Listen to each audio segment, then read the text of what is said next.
जो यहाँ मौजूद हैं, आपके हम कुछ सवाल लेने की कोशिश करेंगे।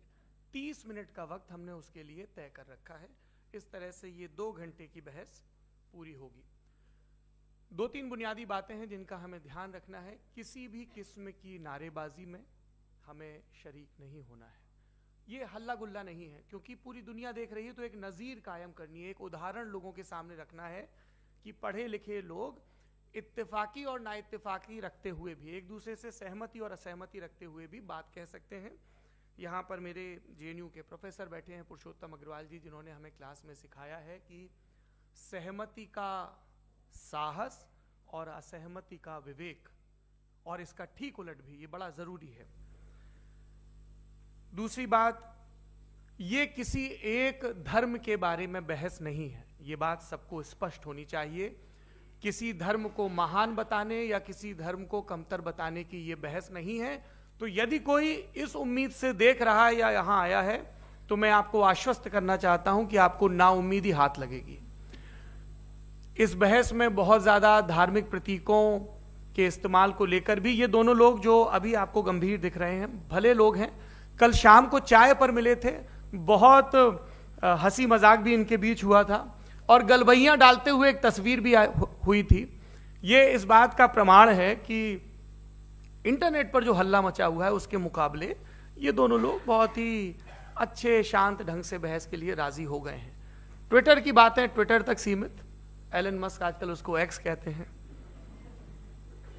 और अब इस बहस की शुरुआत मैं इन विद्वानों का, हालांकि इनको परिचय की जरूरत नहीं, पर हो सकता है, हमें पत्रकारिता में सिखाया जाता है कि नेवर अज्यूम, विज्ञान भी यही कहता है।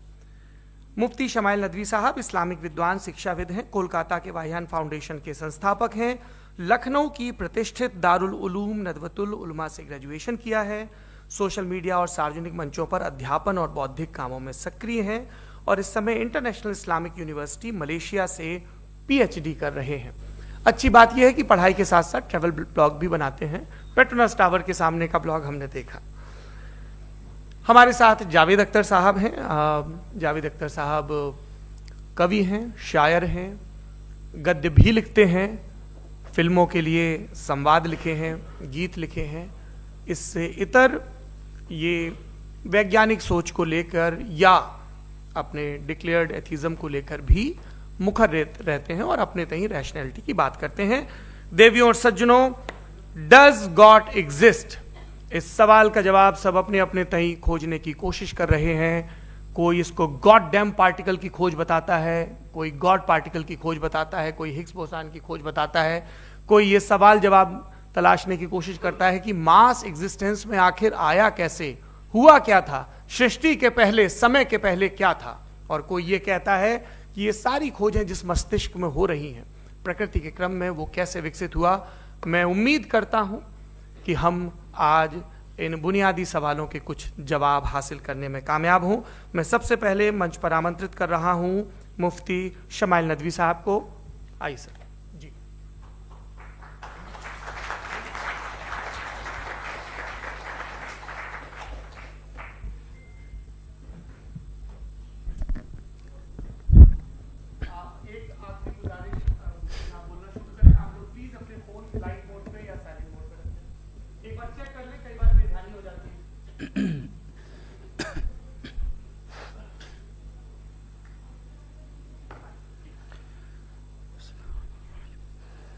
तमाम तारीफ़ें उस क्रिएटर के लिए जिसने इस यूनिवर्स को एक मकसद के तहत पैदा किया है। रिस्पेक्टेड जनाब जावेद अख्तर साहब, मिस्टर सौरभ द्विवेदी, और respected audience, thank you all for being here today. आज की डिबेट में चूंकि हम बात करने वाले हैं डज गॉड एग्जिस्ट के टॉपिक पर, तो ये एक ऐसा टॉपिक है जिसके मुताल्लिक कोई भी डिसीजन लेने के लिए अलग अलग स्टैंडर्ड्स हो सकते हैं। लिहाजा डिबेट के शुरू में यह ज़रूरी है कि हम ये जान लें कि आज के इस टॉपिक में कौन सा स्टैंडर्ड सही होगा और कौन सा गलत होगा। सबसे पहला स्टैंडर्ड जिसे मैं समझता हूं कि हमारे रिस्पेक्टेड जनाब जावेद अख्तर साहब बड़ी तेजी के साथ उसकी तरफ लपकेंगे, वो है साइंस।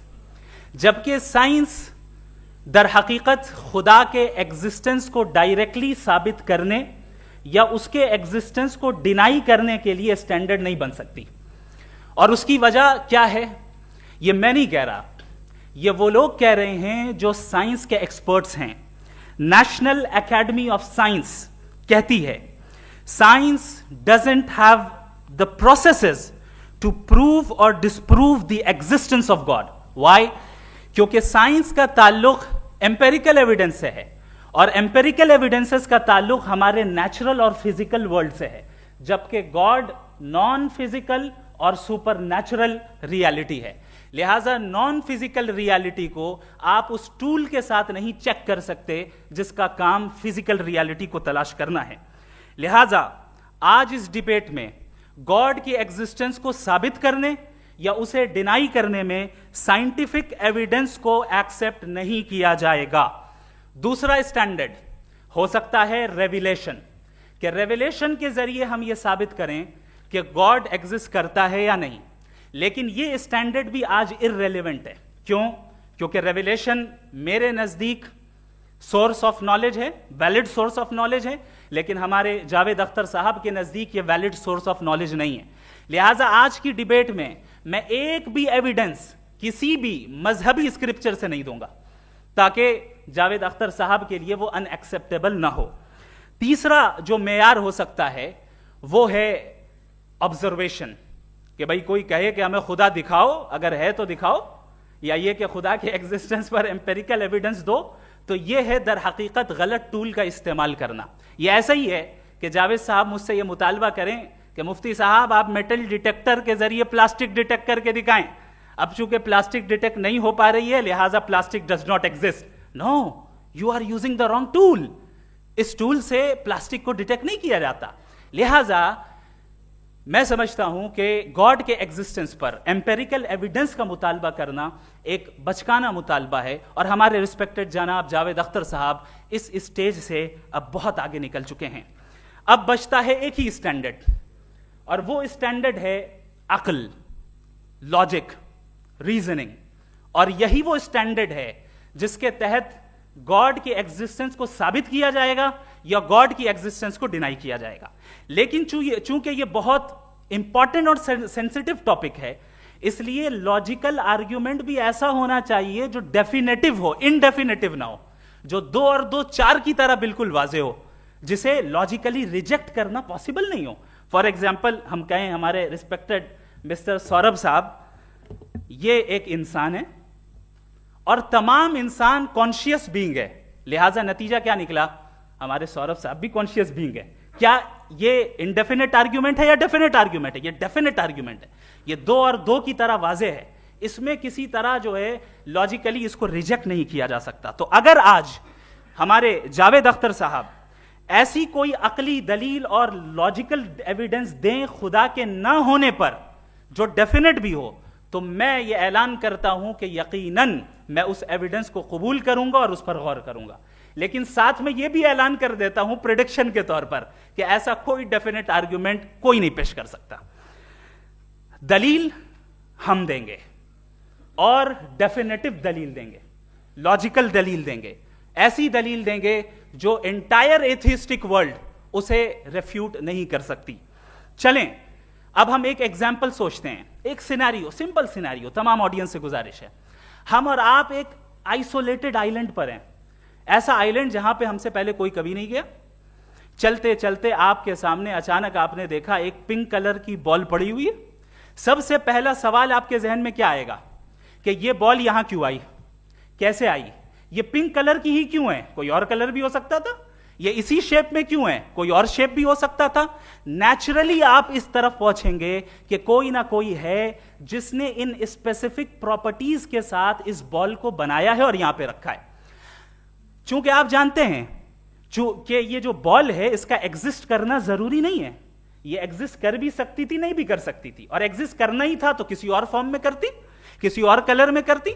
अब आप इस बॉल को एक्सपैंड करते चले जाएं, एक्सपैंड करते चले जाएं, एक्सपैंड करते चले जाएं, यहां तक कि ये बॉल यूनिवर्स के साइज की हो जाए। बताइए कि क्या साइज के बढ़ जाने से सवाल बदल जाएगा? हरगिज नहीं बदलेगा। अभी भी सवाल रहेगा ये यूनिवर्स कहां से आया, इन स्पेसिफिक प्रॉपर्टीज के साथ कहां से आया, क्यों आया, किसने बनाया, यह सवाल उस वक्त भी वैलिड रहेगा।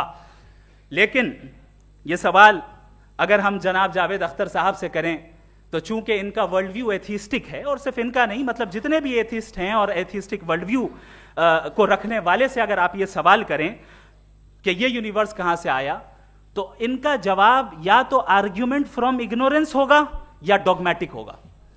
या तो ये कहेंगे कि मुझे नहीं पता कि ये कहां से आया, लिहाजा गॉड डज नॉट एग्जिस्ट, ये आर्ग्यूमेंट फ्रॉम इग्नोरेंस है, या ये कहेंगे कि ये यूनिवर्स खुद ब खुद बन गया। इसका मतलब ये है कि उस बॉल को भी खुद ब खुद बन जाना चाहिए, लेकिन बॉल के ताल्लुक से ये एक्सप्लेनेशन एक्सेप्ट नहीं की जाएगी कि ये खुद ब खुद बन गई, लेकिन यूनिवर्स के ताल्लुक से कर दिया जाएगा। इसे हम दूसरे अल्फाज में डॉगमा भी कह सकते हैं। दूसरी चीज, हमारे जावेद अख्तर साहब जरूर गॉड ऑफ गैप्स की मिसाल भी जरूर देंगे, और मिसाल देंगे कि पहले जमाने में बिजलियां कड़कती थी तो लोगों ने किसी एक खुदा की तरफ, और बारिश होती थी तो दूसरे खुदा की तरफ मंसूब कर दिया, उनके पास दलील नहीं थी। यह हमारा वर्ल्ड व्यू है ही नहीं, यह हमारा वर्ल्ड व्यू है ही नहीं, क्योंकि नेचुरल फिनोमेना के प्रोसेस की इंटरप्रिटेशन को जान लेने से यह कहां से साबित हो गया कि गॉड एग्जिस्ट नहीं करता है। इस पर मैं इंशाअल्लाह अभी आगे बात करूंगा। आप हजरात ये भी देखेंगे, और मैं ये एक्सपेक्ट करता हूं कि हमारे रिस्पेक्टेड जनाब जावेद अख्तर साहब जरूर इमोशनल आर्ग्यूमेंट्स भी देंगे, जो कि एक लॉजिकल फेलेसी है जब बात आती है ट्रुथ को डिसाइड करने में। क्यों? मिसाल के तौर पर वो कहेंगे कि अगर गॉड है तो ईविल क्यों एग्जिस्ट करता है, जबकि मैं कहता हूं ईविल का एग्जिस्ट करना गॉड के एग्जिस्ट करने की दलील है, उसके खिलाफ नहीं है। चूंकि अगर गॉड है तो हम सब उसके सामने अकाउंटेबल हैं, और अगर हम अकाउंटेबल हैं तो अकाउंटेबिलिटी के लिए ईविल का मौजूद होना जरूरी है, उसके बगैर हम अकाउंटेबल नहीं हो सकते। और अगर हम अकाउंटेबल नहीं हैं तो हम जनाब जावेद अख्तर साहब से पूछेंगे कि आप बताएं कि फिर सफरिंग इस दुनिया में क्यों है? अगर खुदा नहीं है तो सफरिंग क्यों है? और उन लोगों के जज्बे का क्या जिनके अंदर सफरिंग के बाद इंतकाम लेने का जज्बा पाया जाता है और वो इस दुनिया से ऐसे ही चले गए, क्या उनकी सारी तकलीफें बेकार चली जाएंगी? अब आ जाएं उसी एग्जाम्पल की तरफ कि बॉल, मुझसे अगर कोई पूछे इस बॉल को किसने बनाया, और या इस एक्सपेंडेड बॉल को किसने बनाया, मैं कहूंगा कि चूंकि ये यूनिवर्स और इस यूनिवर्स की तमाम चीजें कॉन्टिंजेंट हैं। कॉन्टिंजेंट होने का मतलब ये होता है कि जो अपने एग्जिस्टेंस पे किसी के ऊपर डिपेंड करती हो, तो जाहिर है ये यूनिवर्स कॉन्टिंजेंट है। और अगर कोई चीज कॉन्टिंजेंट नहीं है तो मैं रिक्वेस्ट करूंगा कि मुझे दिखा दें कि कौन सी चीज यूनिवर्स में कॉन्टिंजेंट नहीं है, हम भी जरा गौर कर लें और हम भी देख लें। और जब कॉन्टिंजेंट चीजें मौजूद हैं तो फिलोसोफर्स की इस्तिलाह के मुताबिक, हम उस टर्मिनोलॉजी के मुताबिक हम उस जगह तक पहुंचते हैं और उस हस्ती तक पहुंचते हैं जिसे नेसेसरी बीइंग कहा जाता है, कि ये वो नेसेसरी बीइंग है जिसका मौजूद ना होना नामुमकिन हो। क्योंकि अगर ये मौजूद ना हो तो सारी चीजें एग्जिस्टेंस में आएंगी ही नहीं, और ये सारी कॉन्टिंजेंट चीजें उसी के ऊपर डिपेंड करती हैं। अब अगर आप ये सवाल करते हैं कि फिर उस हस्ती को किसने बनाया, फिर उसका कॉज क्या है, फिर उसका कॉज क्या है, फिर उसका कॉज क्या है, और एंडलेसली चले जाएं, इसे हम कहते हैं इन्फिनिट रीग्रेस ऑफ कॉजेस, जो कि लॉजिकल फेलेसी है। कॉन्सेप्चुअली इंफिनिटी पॉसिबल है। मिसाल के तौर पे न्यूमेरिकल्स 1 2 3 गिनते चले जाएं, इन्फिनिट नंबर्स हैं। मैं कॉन्सेप्चुअली बात नहीं कर रहा, प्रैक्टिकली रियलिटी में साबित करके दिखाएं कि infinite regress of causes possible हैं या नहीं। अगर पॉसिबल हैं तो हम मान लेंगे, मिसाल दे दें, और पॉसिबल नहीं है तो एक ही ऑप्शन बचता है जिसे हम कहते हैं नेसेसरी बीइंग। ऐसी नेसेसरी बीइंग जो इंडिपेंडेंट है, क्योंकि अगर वो डिपेंडेंट हुई तो वो नेसेसरी नहीं रहेगी। ऐसी इंडिपेंडेंट बीइंग जो इटर्नल है, अगर वो इटर्नल नहीं होगी, उसकी बिगिनिंग होगी तो वो खुद कॉन्टिंजेंट है। ऐसी बीइंग जो पावरफुल है, क्योंकि कॉन्टिंजेंट को एक्चुअलाइज करने के लिए पावर चाहिए। ऐसी बीइंग जो इंटेलिजेंट है और नॉलेजेबल है, क्योंकि ये यूनिवर्स स्पेसिफिक फॉर्म और स्पेसिफिक लॉज ऑफ नेचर के तहत प्रिसाइजली चल रहा है। थैंक यू मुफ्ती साहब। मैं इन दलीलों के बाद जावेद अख्तर साहब से गुजारिश करूंगा, आप बैठ के बोलना चाहेंगे या वहां? जी।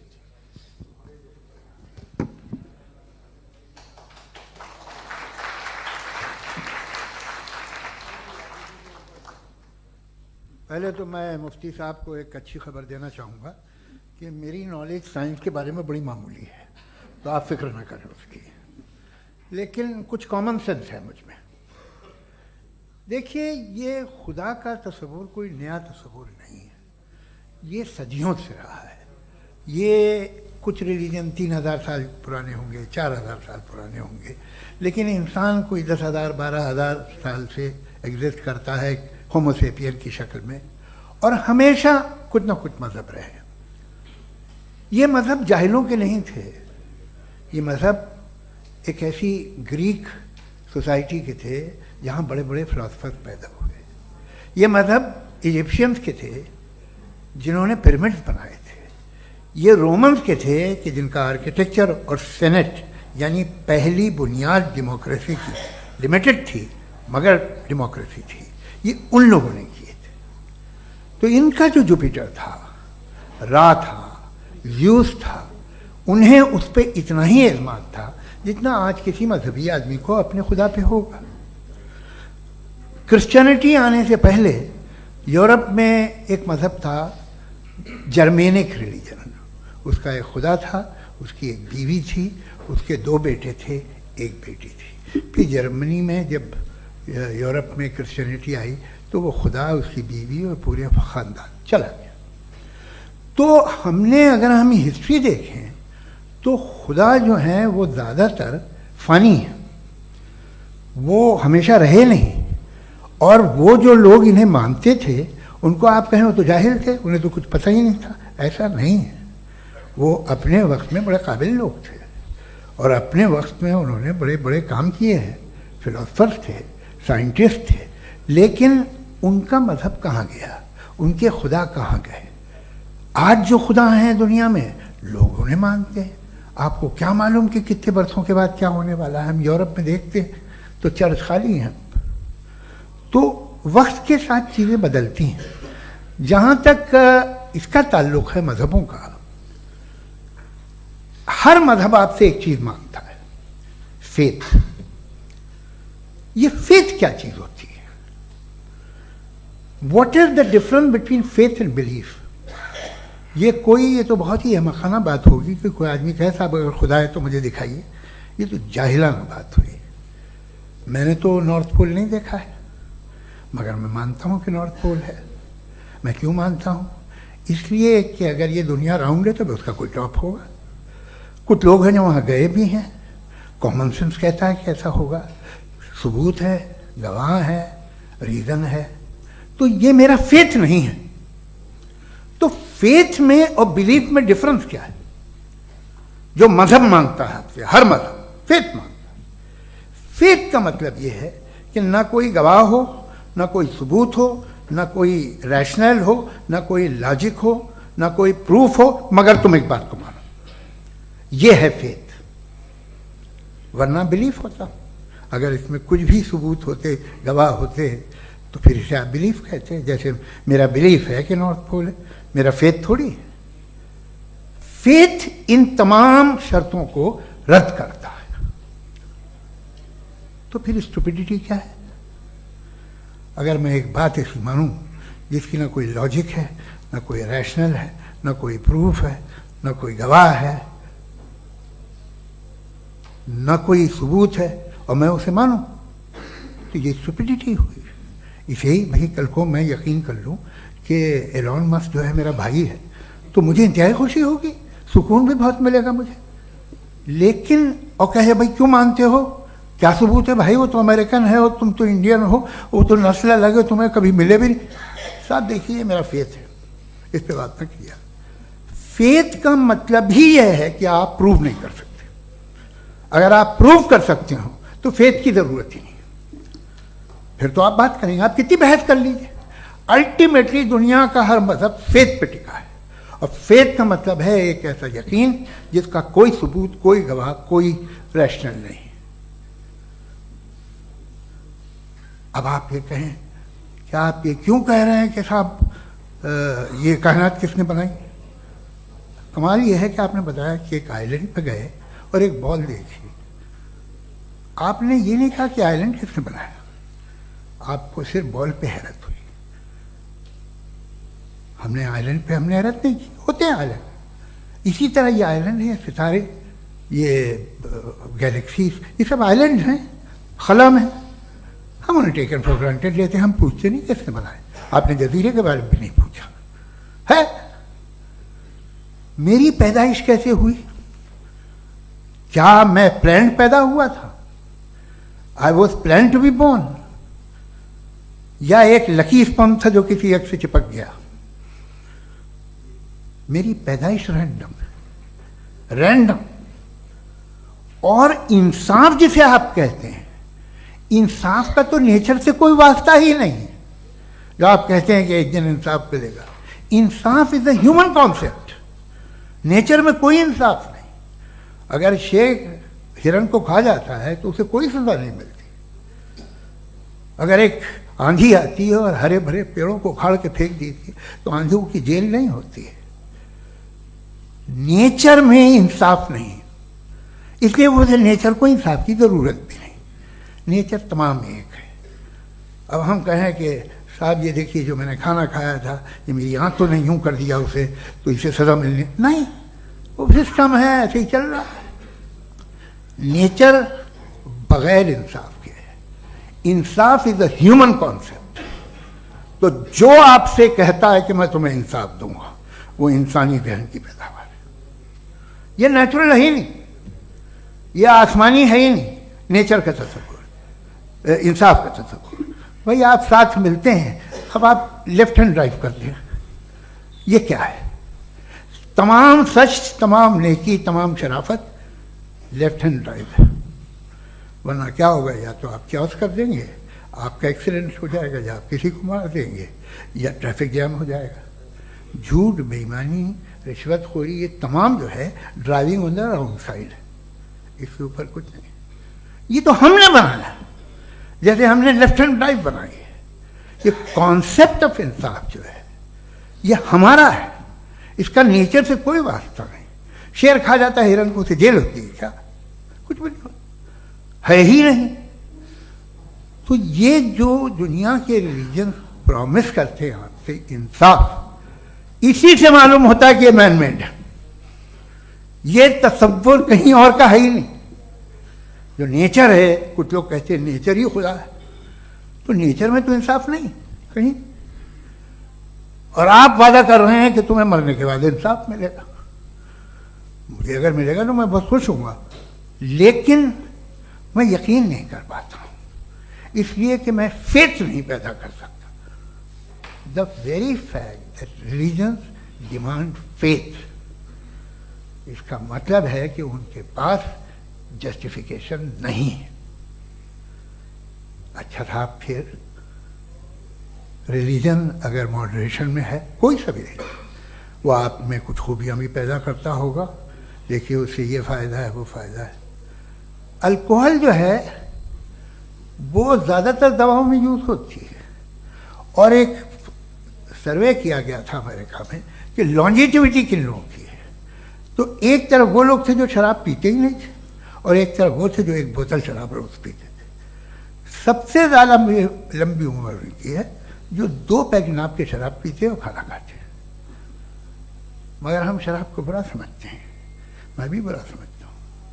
क्यों? ऐसा होता नहीं।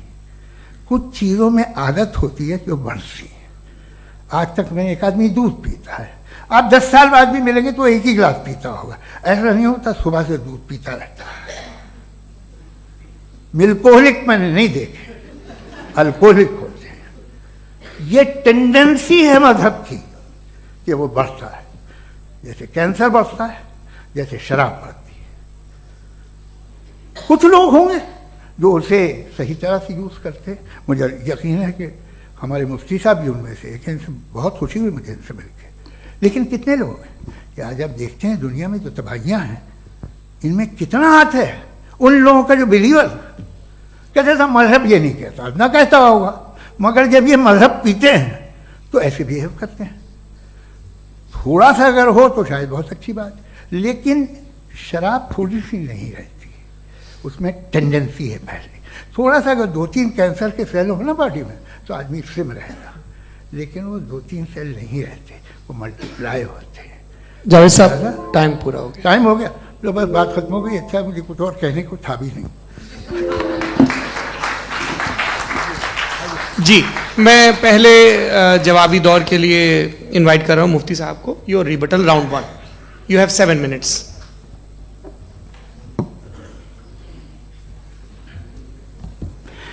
Thank you very much Javed साहब। आपकी बात को सुनकर बड़े महजूज हुए हम लोग। महजूज, do you understand? We enjoyed.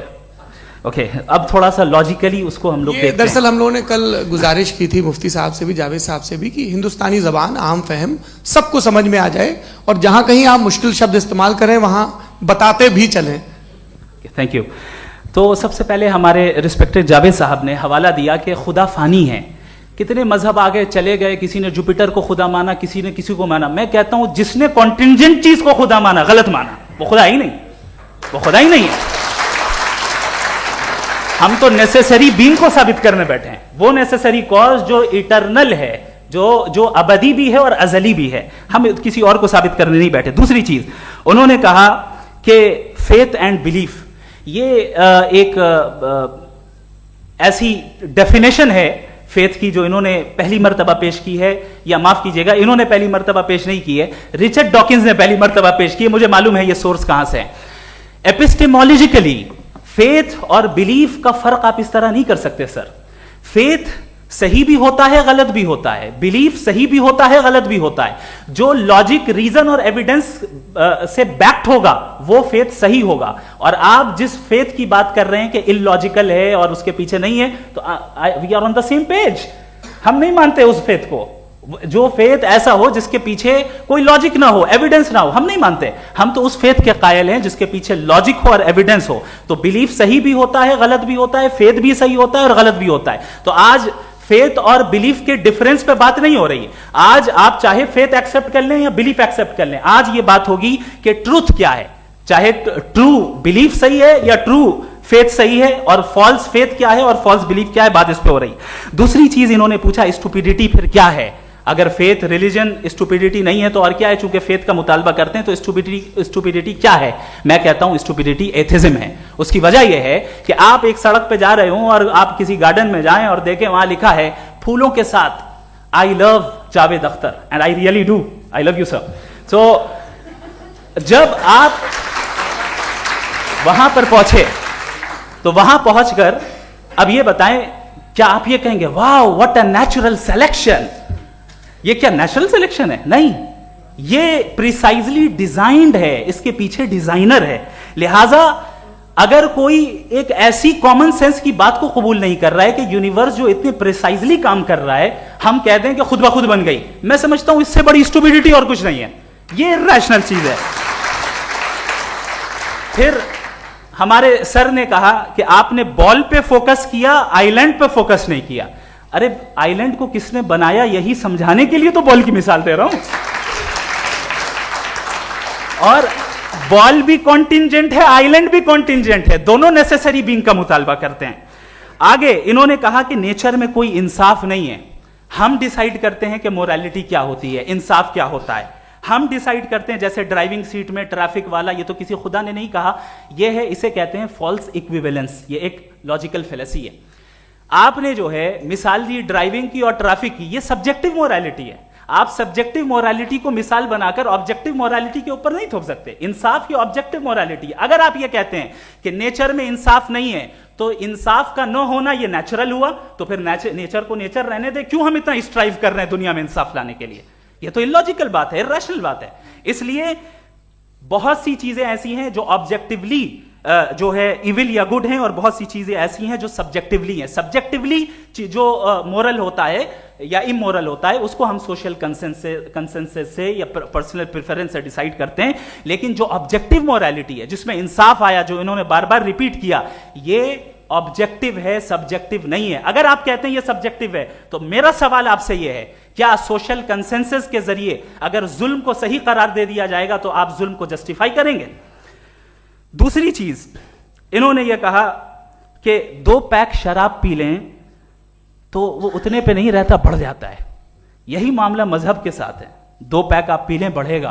तो ये एक ऐसी मिसाल है, इसको कहीं भी फिट कर लें कि आप एथिज्म पे जब फिट करें, जब आप 2 पैक एथिज्म का लेंगे ना, तो वो बढ़ बढ़ के नॉर्थ कोरिया बनेगा। Thank you.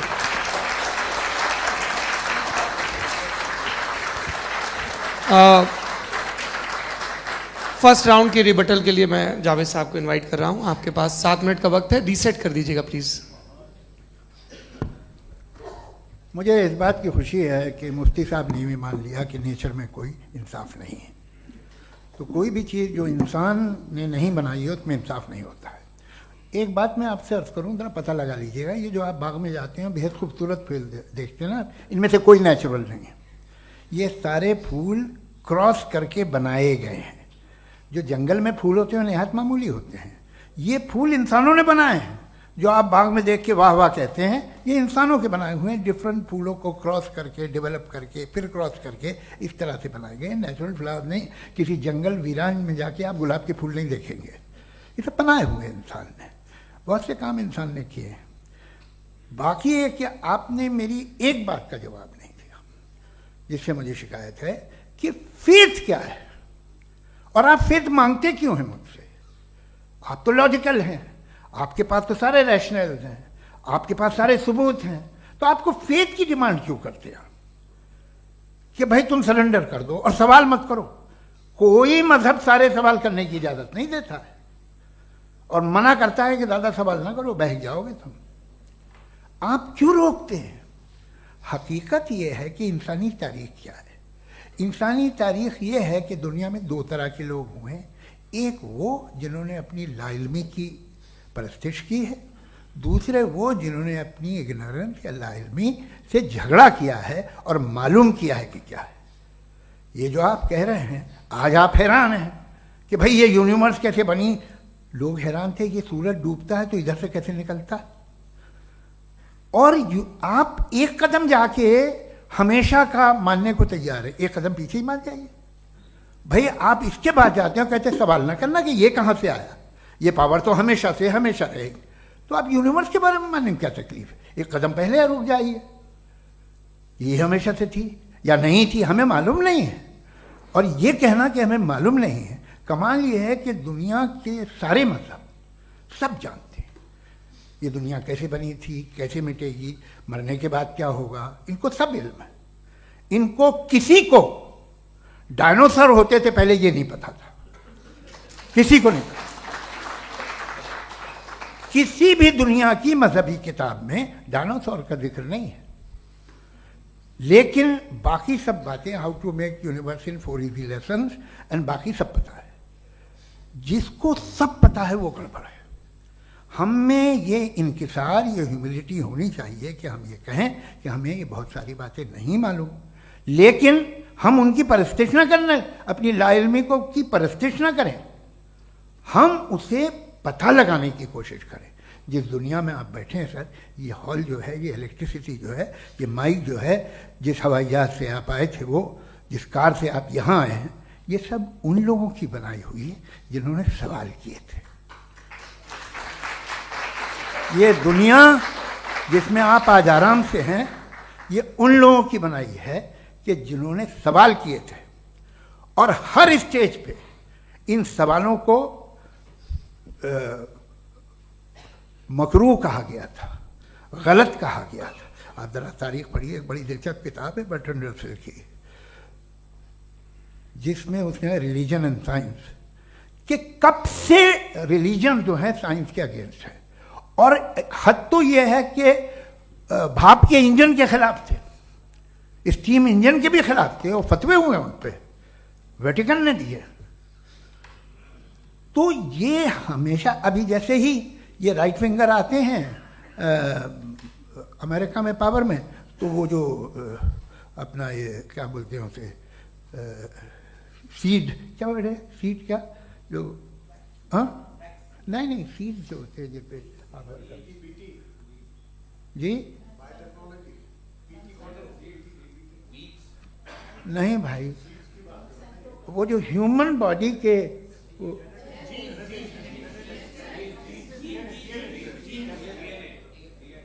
उस पर रिसर्च बंद हो जाती है, रिपब्लिकन नहीं करने देते। अरे भाई इतना डर क्या है तुम्हें? एक ज़माने में बहुत नाराज थे ये सारे मजहबी लोग कि ये इंसान तो इंसान बनाने की कोशिश कर रहा है। आपको क्या तकलीफ भाई, बना ले तो बना लेने दो, ये खौफ क्या है? और ये सब आज जो आप कह रहे हैं नामुमकिन है, ये कैसे हुआ? मुझे एक किस्सा याद आता है। जब मैं 6ठी क्लास में था तो मैं मैथमेटिक्स में बहुत वीक था, तो एक टीचर रख दिया गया, उसने 1 2 3 4 5 6 7 को सिखा दिया मुझे। वो दिन मैं भूल नहीं सकता हूँ मुफ्ती साहब, जिस दिन उसने ये बताया कि 1/2 क्या होता है और 3/4 क्या होता है, मुझे ऐसा लगा कि मेरा सर बीच से फट जाएगा। ये आदमी कह रहा है कि जो दीवार के अंदर जाओ वॉक करते हुए। आज हंसता हूं मैं इस बात पे। तो आज जो बातें आपके जहन से बिल्कुल परे हैं और आप हैरान होते हो उन्हें देख के, एक वक्त आएगा कि मामूली लगेंगे। और हुआ है, आपकी इंसानी तारीख ही है। इतनी जल्दी सारे फैसले आप मत कर लीजिए, थोड़ा ये ह्यूमिलिटी रखिए कि भाई ये हमें नहीं मालूम। ये कहने में क्या आ रहा है? ये यूनिवर्स कहाँ तक फैली, ये कब से है और कब तक रहेगी, हमें नहीं मालूम। आपने फैसला कर लिया कब बनी। ये आपके हिसाब से कोई 14 बिलियन ईयर बनी जो समझा जाता है। उससे पहले हजारों करोड़ों अरबों साल तक खुदा बैठा क्या कर रहा था? खामोश बैठा था, ऐसी जमाइयाँ ले रहा था।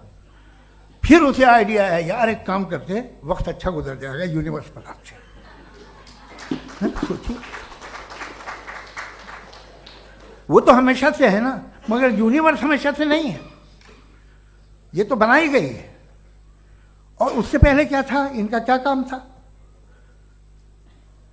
कैसी बात है, ये बड़ा आसान है। जो बात हमें आज धीरे धीरे पता चली है, बरसों 2000 और 2500 साल पहले आपको किसी ने बता दिया कि क्या था, आप मान गए और तब से वही मान रहे हैं जो 2500 साल पहले कहा गया था। सब कुछ बदल गया है, सॉल्व हो रही हैं चीज़ें।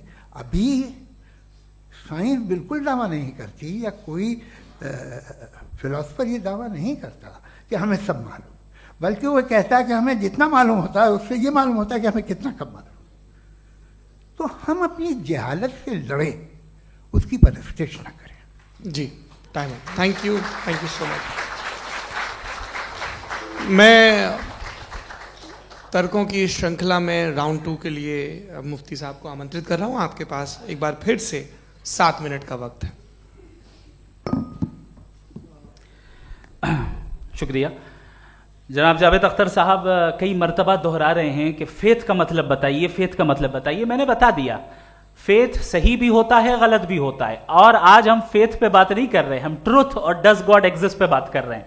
क्या डज गॉड एग्जिस्ट, ये ट्रुथ यानी गॉड है या नहीं है, इसमें से दोनों ट्रुथ क्या है। अब आप उसे फेथ कह लें, बिलीफ कह लें, नॉट माई बिजनेस। उसके बाद आपने कहा कि भाई सवाल करने से मजहब रोकता है। मैं कहता हूं जो रोकता है वो रोकता होगा, मैं नहीं रोकता, बल्कि सवाल करें, सवाल करना चाहिए। सवाल कर करके तो हम आगे बढ़ते हैं, तरक्की करते हैं, और इसीलिए मैं आज यहां पे आया हूं। लेकिन सवाल सिर्फ खुदा से नहीं होगा, आपसे भी होगा। सवाल एथिज्म से भी होगा, सवाल सिर्फ मजहब से नहीं होगा, सबसे होगा। और आज मैं सवाल करूंगा और उम्मीद है कि आप जवाब देंगे। अभी तक आपने वैसे कॉन्टिंजेंसी आर्ग्यूमेंट का कोई जवाब नहीं दिया। चलें, आपने कहा यूनिवर्स के बारे में इटर्नल क्यों नहीं बोल देते। ये चूंकि लॉजिकली पॉसिबल ही नहीं है कि यूनिवर्स इटर्नल हो। यूनिवर्स एक कॉन्टिंजेंट चीज है जो टाइम एंड स्पेस के पाबंद है, टाइम एंड स्पेस से बाउंड है। जो टाइम एंड स्पेस से बाउंड होगा वो कॉन्टिंजेंट होगा, जो कॉन्टिंजेंट होगा वो उसकी बिगिनिंग हुई होगी, जिसकी बिगिनिंग हुई होगी वो इटर्नल नहीं हो सकता। ये तो कॉमन सी बात है। आपने कहा कि किसी मजहबी किताब में डायनासोर का जिक्र नहीं है। अफसोस कि आज तक किसी मैथमेटिक्स के किताब में मुझे डायनासोर का जिक्र नहीं मिला।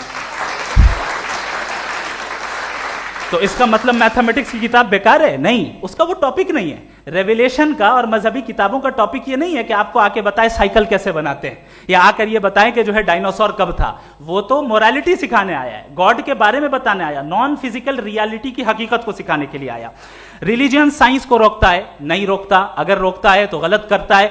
रिलीजियन साइंटिज्म को रोकता है, जिसमें हमारे जावेद साहब मुब्तला है। साइंस और साइंटिज्म में फर्क है। साइंटिज्म यह है कि आप समझें कि साइंस और साइंटिफिक मेथोडोलॉजी ये नॉलेज को हासिल करने का वाहिद सोर्स ऑफ नॉलेज है। यह है साइंटिज्म। हम इसे रिजेक्ट करते हैं। हम साइंस को तो तरक्की करते हैं, भाई आप हमारी पूरी तारीख कर लें, पढ़ लें तो आपको पता चल जाएगा। बहरहाल ये अलग टॉपिक है। उसके बाद इन्होंने एक लफ्ज कहा, वेटिकन ने फतवा दिया। वेटिकन का फतवे से कोई ताल्लुक नहीं है, दोनों कॉन्ट्राडिक्टरी अल्फाज हैं। उसके बाद उन्होंने कहा कि भाई हमें नहीं मालूम। अगर नहीं मालूम तो क्लियरली कह देना कि नहीं मालूम है, इसमें क्या हरज है। तो वही तो मैं कह रहा हूं ना कि आप कह दें कि नहीं मालूम, लेकिन क्लेम क्यों कर रहे हैं कि गॉड एग्जिस्ट नहीं कर रहा है। आप कह दें नहीं मालूम है, हो सकता है हो सकता ना हो, लेकिन आप क्लेम कर रहे हैं। द मोमेंट यू से God does not exist. This is a claim. And now the burden of proof is upon you too. जैसे हमारे ऊपर है. और क्यों है मैं बताता हूं. क्यों है ये भी मैं बताता हूं. Philosophically जो क्लेम होता है ना, सिर्फ ये नहीं होता कि इंसान कहे पॉजिटिव क्लेम करे और नेगेटिव क्लेम करे तो बर्डन ऑफ प्रूफ नहीं है. आप मिसाल के तौर पे मैं कहूं कि फुला उस कमरे में कोई नहीं है, मैंने एक नॉलेज का क्लेम किया है. उस कमरे में कोई नहीं है, मैंने एक नॉलेज का क्लेम किया. या तो मैं कहूं मुझे नहीं पता, हो भी सकता है नहीं भी हो सकता है, this is not a claim. लेकिन जब मैं कह रहा हूं कि वहां कोई नहीं है या मैं कह रहा हूं वहां कोई है, दोनों क्लेम है और दोनों के ऊपर बर्डन ऑफ प्रूफ है. हमारे ऊपर भी बर्डन ऑफ प्रूफ है. मैंने कंटिजेंसी आर्ग्यूमेंट दिया, इसे तोड़कर दिखाइए. आखिरी चीज, इन्होंने कहा कि खुदा दुनिया बनाने से पहले 150 साल पहले या करोड़ों साल पहले क्या कर रहा था. अरे हजरत, चलें, बहरहाल मैं जवाब दे देता हूं. आप हमारे रिस्पेक्टेड पर्सनालिटी हैं, अगर आप नहीं होते तो मैं ऐसे एंटरटेन ही नहीं करता. टाइम, ये 100 साल पहले या 100 साल बाद, पहले बाद में अभी, ये वो अल्फाज हैं जिनका ताल्लुक टाइम से है. टाइम शुरू ही हुआ है यूनिवर्स की बिगिनिंग के बाद, तो उसके पहले खुदा क्या कर रहा था, सवाल इलॉजिकल है. ये फेलेसी है. यानी आप ये कह रहे हैं कि यूनिवर्स के बनने से पहले खुदा क्या कर रहा था. टाइम के बनने से पहले, पहले का ताल्लुक टाइम से, टाइम उस वक्त था ही नहीं, तो ये सवाल ही इनवैलिड है खुदा के ताल्लुक से. दूसरी चीज, आर्ग्यूमेंट ऑफ कंटिजेंसी जो मैंने आपके सामने पेश की है, आपने बार बार ये प्रूफ किया और ये कह रहे हैं कि गॉड ऑफ गैप्स. देखिए, पहले नहीं मालूम था, साइंस ने कर दिया. सिंपल्स की मिसाल से मैं समझा देता हूं. जिस गैप्स की आप बात कर रहे हैं ना, साइंस उन गैप्स को जिन चीज के जरिए भी प्रूव करेगा वो कॉन्टिंजेंट ही होगा. अब चाहे वो फोर्स हो, मैटर हो या एनर्जी हो. लिहाजा सवाल हमारा उस वक्त भी वैलिड होगा जब तक कि आप नेसेसरी बीइंग पे ना आ जाएं. और इन्फिनिट रिग्रेस पॉसिबल नहीं है of causes in practical world, तो जाहिर है कहीं रुकना पड़ेगा. जहां रुकेंगे वही खुदा है. दूसरी चीज, आपने ये क्या कह रहा था मैं, किस पॉइंट को? What? Oh no, after that. Just now. हाँ, जहां रुकेंगे वही खुदा है. बहरहाल, तो टाइम का जिक्र हो गया. गॉड ऑफ गैप, सॉरी, या इसकी एक मिसाल आप ले लें. एक कार है, एक साहब ने देखा कि भाई कार जो है उसके व्हील्स कितने अच्छे लगे हुए हैं सही जगह पे, स्टीयरिंग जो है कितने अच्छे जगह पे लगी हुई, और सीट्स कितने वेल डिजाइंड है, कितनी प्रिसाइजली ये कार काम कर रही है. तो जरूर कोई ना कोई इसे क्रिएट किया है, किसी ने क्रिएट किया है. अब जावेद साहब आए और कहे, अरे जनाब बोनेट खोलिए, इसमें इंजन है, इंजन इस कार को चला रहा है, hence prove no one has created the car. This is illogical, this is irrational. आपने इंजन के जरिए उस गैप को तो साबित किया, लेकिन क्या उससे कार की जो क्रिएशन है और उसका जो क्रिएटर है ये इम्पॉसिबल हो जाए? ऐसा पॉसिबल है? उसका सवाल खत्म हो जाए, ऐसा पॉसिबल है? नहीं. आपने गैप्स को फिल करके, कॉन्टिंजेंट चीजों से गैप्स को फिल करके हमारे ऑब्जर्वेशन को और ब्रॉड कर दिया. अब हमें और पता चल गया कि ये जो कार है इसका सिस्टम कितना ज्यादा कॉम्प्लेक्स है. पहले कम समझते थे, अब कॉम्प्लेक्सिटी और ज्यादा वाजे हो गई. अब हमें समझ में आ रहा है कि हमारी सर्टेनिटी और बढ़ गई कि जरूर इस कार को किसी ना किसी ने बनाया. यही मामला यूनिवर्स का है. साइंस हमेशा फिजिकल वर्ल्ड की चीजों को ही फिल करती जाएगी और फिजिकल चीजों से ही करती जाएगी, चूंकि एम्पेरिकल एविडेंस का ताल्लुक फिजिकल वर्ल्ड से है. आप साइंस के जरिए मेटाफिजिकल रियलिटी को कभी साबित नहीं कर सकते. ये रॉन्ग टूल का इस्तेमाल करना है. ये वही काम है कि आप मेटल डिटेक्टर से प्लास्टिक डिटेक्टर करने चलें, जो कि जाहिर है सही नहीं है. Thank you.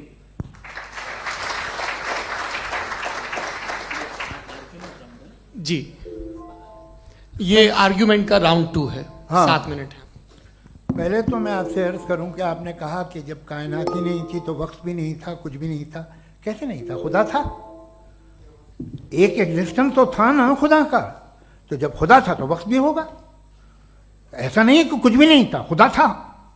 अच्छा, बाकी एक आपने कहा साहब आप साबित कीजिए, आपके पास भी लॉजिक है या मेरे पास भी लॉजिक है. आप मेरा जिम्मेदारी नहीं है साबित करना कि खुदा है. बर्टन रसल ने बड़ी अच्छी बात कही. बर्टन रसल ने बड़ी अच्छी बात कही. मैं आपसे अगर ये दावा करूं कि एक चाय की केतली मरीख के चारों तरफ घूम रही है, मार्स के चारों तरफ, तो यह आपका काम नहीं है कि आप साबित करें कि कोई चाय की केतली नहीं है. ये मेरा काम है, मैंने दावा किया है। ये दावा तो मजहबी लोग करते हैं कि खुदा है, मैं क्यों साबित करूं कि नहीं है? जब तक आप मुझे कन्विंस नहीं कर देंगे मैं नहीं मानूंगा। आपकी जिम्मेदारी है, मेरी जिम्मेदारी नहीं है। दोयम ये कि ये जो आप कह रहे हैं, जो गैप्स हैं, ये गैप जब जब किसी मजहब को चैलेंज करते हैं, जब ऐसा कोई बात आती है तो हंगामा हो जाता है कि जब वो चैलेंज करें किसी फेथ को। ये तमाम साइंस जो है इसे मुख्तलिफ जगहों पे मुख्तलिफ वक्तों में मजहब ने रोकने की कोशिश की है। ये किताब है religion and science Bertrand Russell की, पढ़िएगा, अच्छी लगेगी आपको। तारीख ही है साइंस, मजहब की साइंस से उसका यही रिश्ता है। अच्छा, अब ये हम सोचें कि बहरहाल ये वजूद जो है मजहब और ये बिलीव इन गॉड इंसान को बेहतर बना देता है, तो एक काम कीजिए, हिंदुस्तान वर्ल्ड का नक्शा लीजिए और मार्क कीजिए कि रिलीजन कहाँ कहाँ ज़्यादा है, कहाँ कहाँ, चाहे वो लैटिन अमेरिका हो या मिडल ईस्ट हो या फार ईस्ट हो या हिंदुस्तान के वो इलाके जहाँ मजहबियत ज़्यादा है। रख दीजिए नक्शा अलग। अब दूसरा नक्शा कि कहाँ कहाँ नाइंसाफ़ी, रिप्रेशन, औरतों के हुकूक की पामाली, जुल्म, डिक्टेटरशिप कहाँ है, नक्शा एक ही होगा। तो आप मुझे बताएं कि जो इसका तरकीब इस्तेमाल क्या है, खुदा का तरकीब इस्तेमाल तो बताइए। आप छोटी सी दवा सड़क पे बेचते हैं, उसकी भी तरकीब इस्तेमाल बताते हैं। इसके इस्तेमाल से तो फायदे नहीं हुआ किसी को। जो सारे के सारे खराब मुल्क हैं, खराब समाज है, वो सारे जुल्म खुदा के नाम पे करते हैं। वो गलत करते हैं, सही करते हैं, मुझे क्या लेना देना उससे। इस्तेमाल से मालूम होता ना। एक विस्की की बोतल कभी शायद देखी हो आपने, लाल रंग की होती है, उस पर रोशनी और छपड़ा इंतहाई खूबसूरत लगती है, क्या बिगाड़ रही है किसी का? उसका इस्तेमाल गलत है, इसलिए आप उसे नापसंद करते हैं। इसका इस्तेमाल गलत है, इस तसव्वुर का इस्तेमाल ही गलत है और हमेशा से गलत हुआ है। आप देख लीजिए, इंसानी तारीख देख लीजिए, आज देख लीजिए, हिंदुस्तान देखिए, दुनिया देख लीजिए, क्या हो रहा है। इसे कैसे इस्तेमाल कर रहे हैं फेथ वाले लोग? क्या फेयर हैं, जस्ट हैं, जो अपने खुदाओं पे यकीन रखते हैं? वो किस तरह के लोग हैं? वो लोगों को इंसाफ देते हैं, वो बेहतर इंसान बने। तो इस दवा का फ़ायदा क्या है? चलो बहुत फ़ायदा हो रहा तो मैं इस्तेमाल कर लूँगा, मैं मुझे तो इस दवा का कोई फ़ायदा दिखता ही नहीं। मुझे तो ऐसा लगता, मैं एक और बात बताऊँ, अगर कोई आदमी मजहबी है और अच्छा आदमी है तो मैं उसकी बहुत इज्जत करता हूँ, इसलिए कि मेरा ख्याल है मजहबी आदमी का अच्छा होना मुझसे अच्छा होने से ज़्यादा मुश्किल है। भाई हर चीज़ की एक लिमिट है। आप इतना भाग सकते हैं, इतना नहीं भाग सकते, इतना वजन उठा सकते, इतना नहीं उठा सकते, इतना दूर देख सकते हैं, इतना दूर नहीं देख सकते। उसी तरह कॉमन सेंस कहता है कि आप में नेकी का भी एक कोटा होगा। अब आप अगर सुबह जाते हैं अपनी इबादत गाह और इबादत करते हैं तो बाहर निकलते हैं तो आप तो यही महसूस करते हैं कि आपने एक बहुत अच्छा काम किया, आपकी नेकी का एक बहुत बड़ा कोटा खर्च हो गया जिससे किसी का कोई फ़ायदा नहीं। मैं तो नहीं जाता हूँ तो मुझे तो किसी को खाना खिलाना पड़ेगा, किसी बेवा की मदद करनी पड़ेगी। मैं अपना कोटा कैसे कंज्यूम करूँ? आप अपना कोटा सारे मजहबी लोग इंतहाई यूजलेस कामों में यूज़ करते हैं। उसके बाद भी अगर आप में बच्ची है थोड़ी सी शराफत तो भाई वाह, क्या बात है।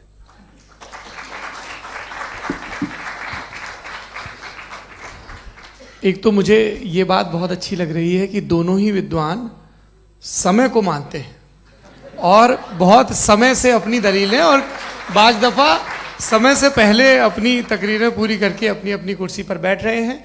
ये इस आर्ग्यूमेंट का राउंड 2 पूरा हुआ। अब रिबटल का राउंड 2 है और उसके बाद क्रॉस एग्जामिनेशन होगा। नहीं, आपका आर्ग्यूमेंट हो गया सर। हमारे यहाँ स्कूल के सिलेबस में पंच परमेश्वर कहानी पढ़ाई जाती है, प्रेमचंद जी की लिखी हुई। आप निश्चिंत रहिए, आपके कोई राउंड में मिस नहीं होने दूंगा। रिबटल का राउंड 2, मुफ्ती शमाइल नदवी साहब।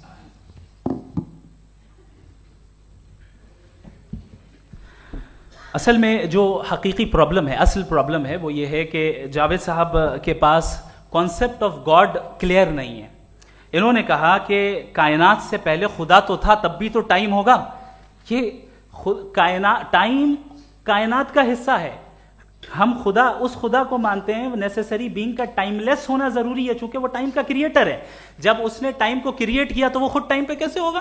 उसने जब स्पेस को क्रिएट किया तो खुद स्पेस में कैसे होगा? अगर वो टाइम एंड स्पेस को पहले से ही उसका पाबंद है तो फिर किस चीज को उसने क्रिएट किया? लिहाजा ये सवाल गलत है कि खुदा था तो टाइम होगा, बिल्कुल नहीं। टाइम के पाबंद हम है, खुदा नहीं है। हम फिजिकल वर्ल्ड से ताल्लुक रखते हैं, वो मेटाफिजिकल रियलिटी है। दूसरी चीज इन्होंने मिसाल दी कि चाय की केतली हवा में घूम रही होगी, और पता नहीं शायद वो बर्टन रसल का उन्होंने हवाला दिया। बहरहाल यही प्रॉब्लम है। प्रॉब्लम यही है कि हम चीजों के दरमियान डिफरेंशिएट नहीं कर पाते। ये जो आपने मिसाल दी ये इमेजिनेशन है, और मैं जो साबित कर रहा हूं वो लॉजिकल नेसेसिटी है। आप इमेजिन करने आए तो कुछ भी करें, जुपिटर में पिंक एलिफेंट होगा, यूनिकॉर्न होगा, करें, उससे कायनात पे क्या फर्क पड़ता है? उससे आप लॉजिकल नेसेसिटी साबित नहीं कर सकते। मैं तो उस प्राइम कॉज की बात कर रहा हूं, उस नेसेसरी बीइंग की बात कर रहा हूं जिसके बगैर इस कायनात का एग्जिस्टेंस मुमकिन नहीं है। दूसरी चीज, मजहब को साइंस चैलेंज करती है वगैरह वगैरह, ये हमारा टॉपिक ही नहीं है। मैं इस पे बात करूंगा तो फिर मेरा वक्त चला जाएगा। मजहब के ऊपर चूंकि हमारी डिस्कशन नहीं है, साइंस को मजहब और बिलखुसूस मैं और हमारा वर्ल्ड व्यू कम अज कम साइंस को पीछे नहीं करता है, साइंटिज्म की मजम्मत करता है। इसकी वजाहत मैंने पहले कर दी। दूसरी चीज इन्होंने कहा वर्ल्ड का नक्शा लीजिए, वर्ल्ड मैप लीजिए, दो अलग अलग जगह की। हजरत मैंने ये होमवर्क किया था, और मैंने मिडिल ईस्ट का एक नक्शा लिया और यूरोप का एक नक्शा लिया, ये मजहबी इलाका और ये लिबरल और एथीस्ट इलाका। मुझे पता चला कि सबसे ज्यादा रेप केसेस जो हैं वहां पर है।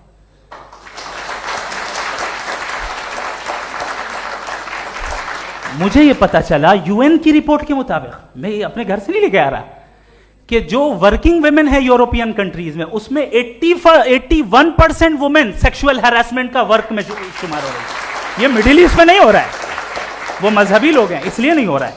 दूसरी चीज, आपने ये कहा कि मजहबी आदमी का अच्छा होना हमारे अच्छे होने से बहुत मुश्किल है, बहुत मुश्किल है। तो इसका मतलब यह है कि गॉड के अलावा आपके पास अच्छे और बुरे का कोई स्टैंडर्ड है। मैं चाहूंगा कि कन्वर्सेशनल स्टाइल वाली डिस्कशन और सेगमेंट पे इसी पे बात कर लेते हैं। Thank you very much.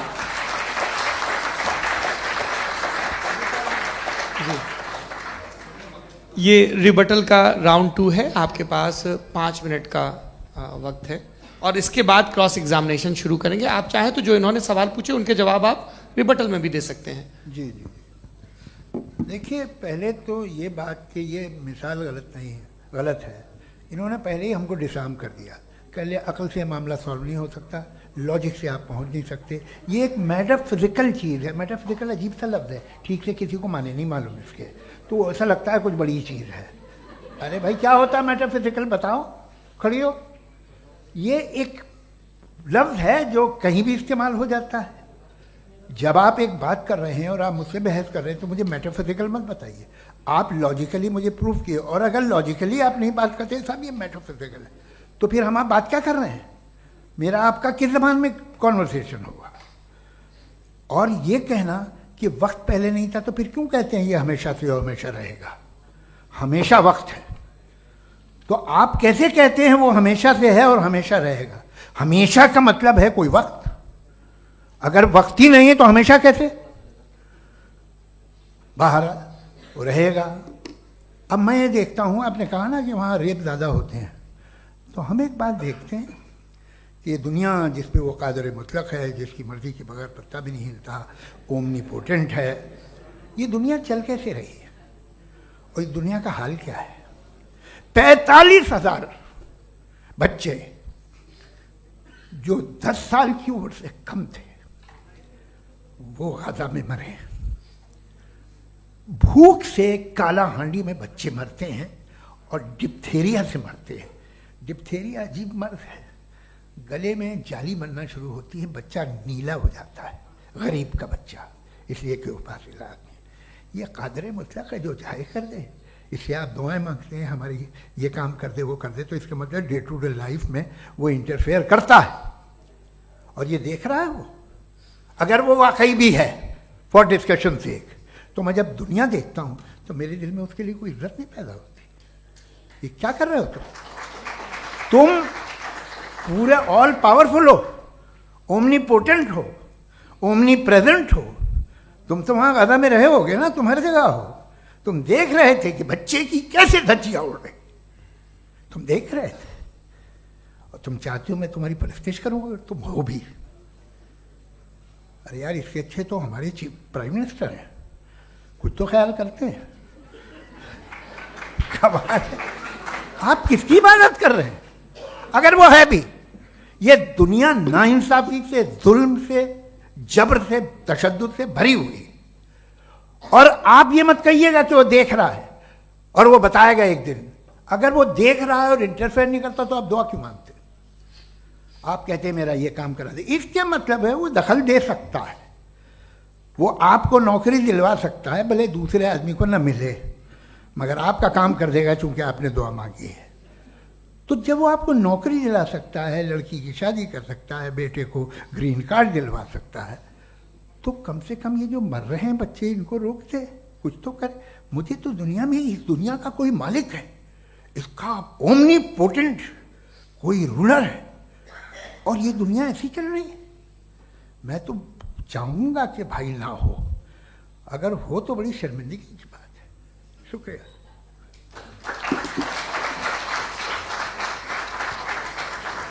देवियों और सज्जनों, इस बहस के 2 राउंड और 2 रिबटल पूरे हो चुके हैं। अब सबसे ज़रूरी और सबसे मुश्किल राउंड शुरू हो रहा है, क्रॉस एग्जामिनेशन का। अब इन विद्वानों की सज्जनता की एक परख भी होगी और वक्त हमने 16 मिनट का तय किया है। पहला सवाल आप पूछना चाहेंगे? जी बिल्कुल। पहले बोले भी आप माइक ले लीजिएगा हाथ में, ये नीचे से ऑन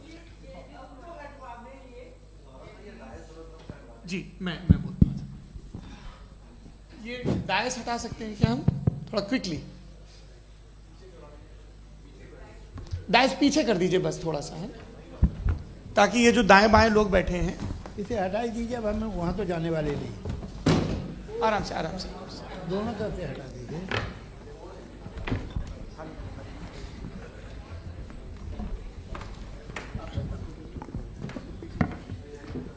इस बीच आप लोग भी अपने अपने सवाल तैयार कर लें। ये ध्यान रखेंगे कि मैं यहाँ से सवाल लूँगा, आप लोगों को अपना हाथ ऊपर करना है, अपना नाम बताना है और अधिकतम 3 वाक्यों में अपना सवाल पूरा करना है। कई लोग सवाल की जगह भाषण देने लगते हैं, उससे आज बचना है।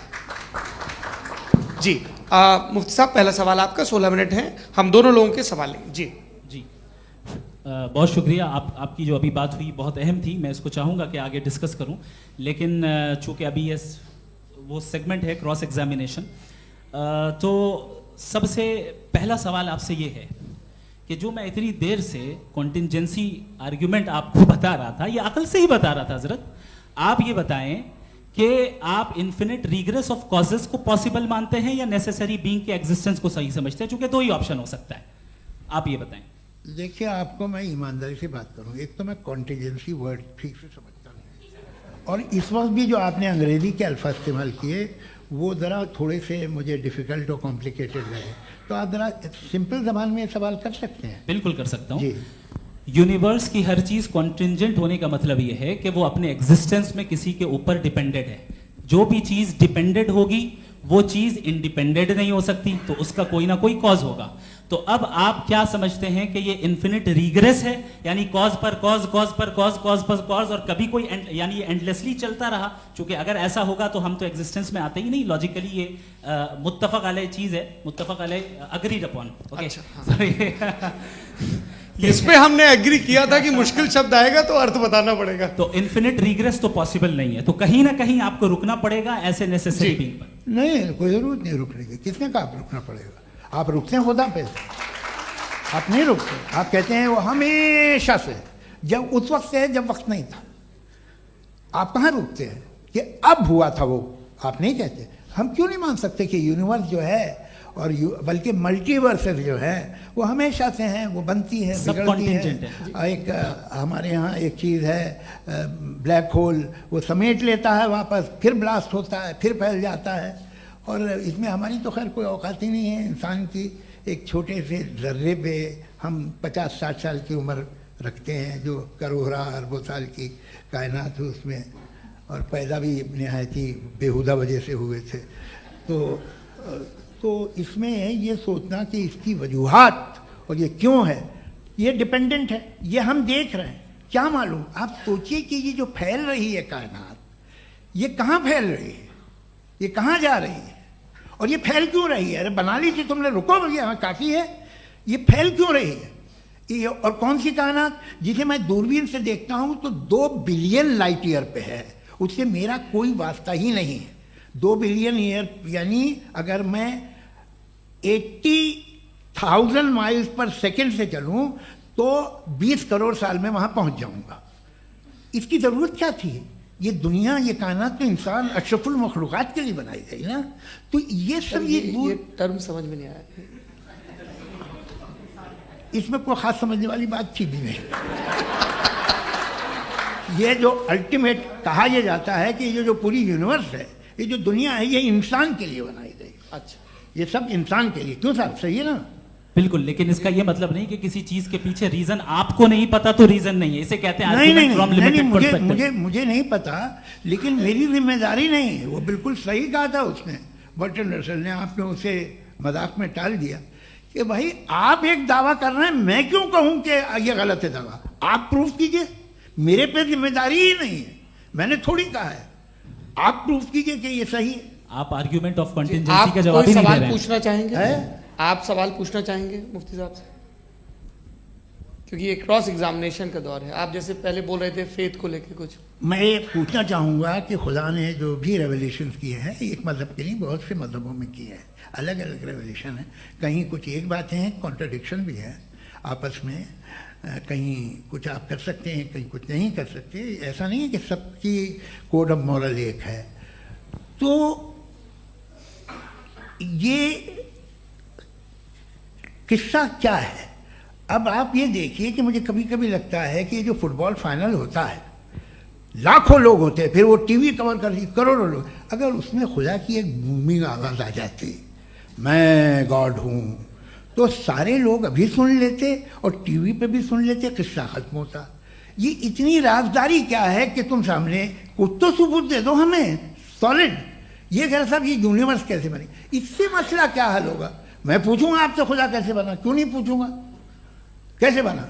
बल्कि वो तो कायनात से कहीं ज़्यादा इंटेलिजेंट है, कायनात से कहीं ज़्यादा कॉम्प्लेक्स। जी वो हमेशा से है, आप कहेंगे मैं मान लूँगा।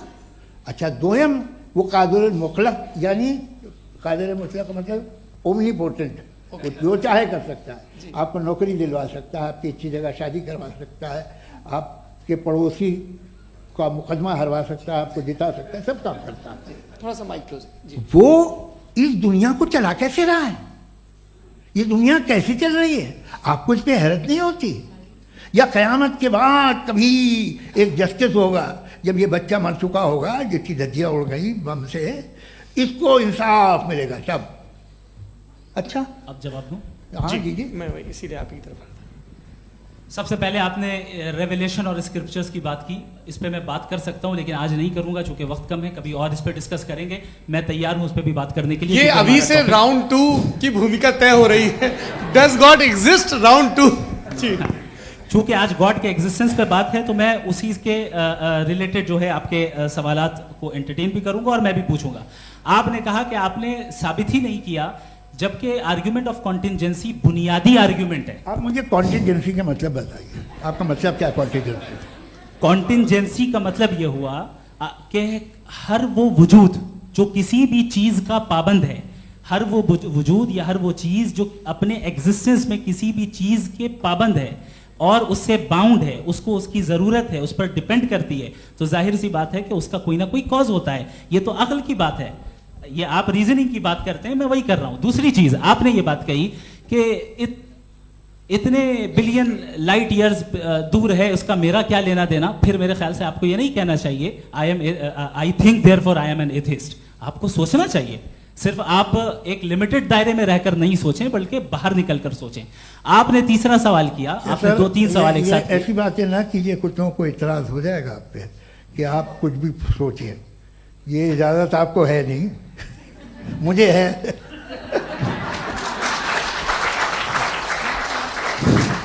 जी, आपने प्रॉब्लम ऑफ इविल के ताल्लुक से सवाल किया और बार बार आप एक लफ्ज रिपीट कर रहे हैं कि ओमनीपोटेंट गॉड है। ऑल पावरफुल गॉड है। यही तो दरअसल समझना है कि गॉड का कॉन्सेप्ट क्या है। प्रॉब्लम ऑफ इविल जो है, प्रॉब्लम ऑफ इविल दर हकीकत दो असम्पशंस पर कायम है। अगर आप इन दो असम्पशंस को समझ जाएं तो ये प्रॉब्लम नहीं रहेगी, आर्ग्यूमेंट आपको समझ में आ जाएगी कि ये कोलैप्स कर जाता है। पॉइंट नंबर 1, यानी जो आपका सबसे पहला फॉल्स असम्पशन है कि गॉड मर्सीफुल है, ओमनीपोटेंट है, दुनिया में जुल्म हो रहा है। लेकिन आपको यह समझना चाहिए कि हमारे वर्ल्ड व्यू के मुताबिक गॉड सिर्फ ओमनीपोटेंट और सिर्फ मर्सीफुल नहीं है, बल्कि वो ऑल वाइज भी है और वो ऑल नोइंग भी है। उसके हर काम के पीछे हिकमत और विजडम है। ये कोई जरूरी नहीं है कि वो हिकमत और विजडम आपको समझ में आए या मुझे समझ में आए। अगर आप जो समझ रहे हैं उसके मुताबिक आप फैसला कर रहे हैं, ये लिमिटेड पर्सपेक्टिव से आर्ग्यूमेंट है। और इस चीज को हम अपनी दुनिया में, अपने लाइफ में, डेली लाइफ में इस प्रिंसिपल को एक्सेप्ट करते हैं। हम जब किसी डॉक्टर के पास जाते हैं, डॉक्टर के पास जाकर वो अगर उसने हमें कोई दवाई दी है तो हम ये तो नहीं कहते कि जब तक आपके पास जितना नॉलेज और जितना विजडम नहीं है, आपने क्यों ये दवाई दी है, तब तक हम इस चीज को एक्सेप्ट नहीं करेंगे।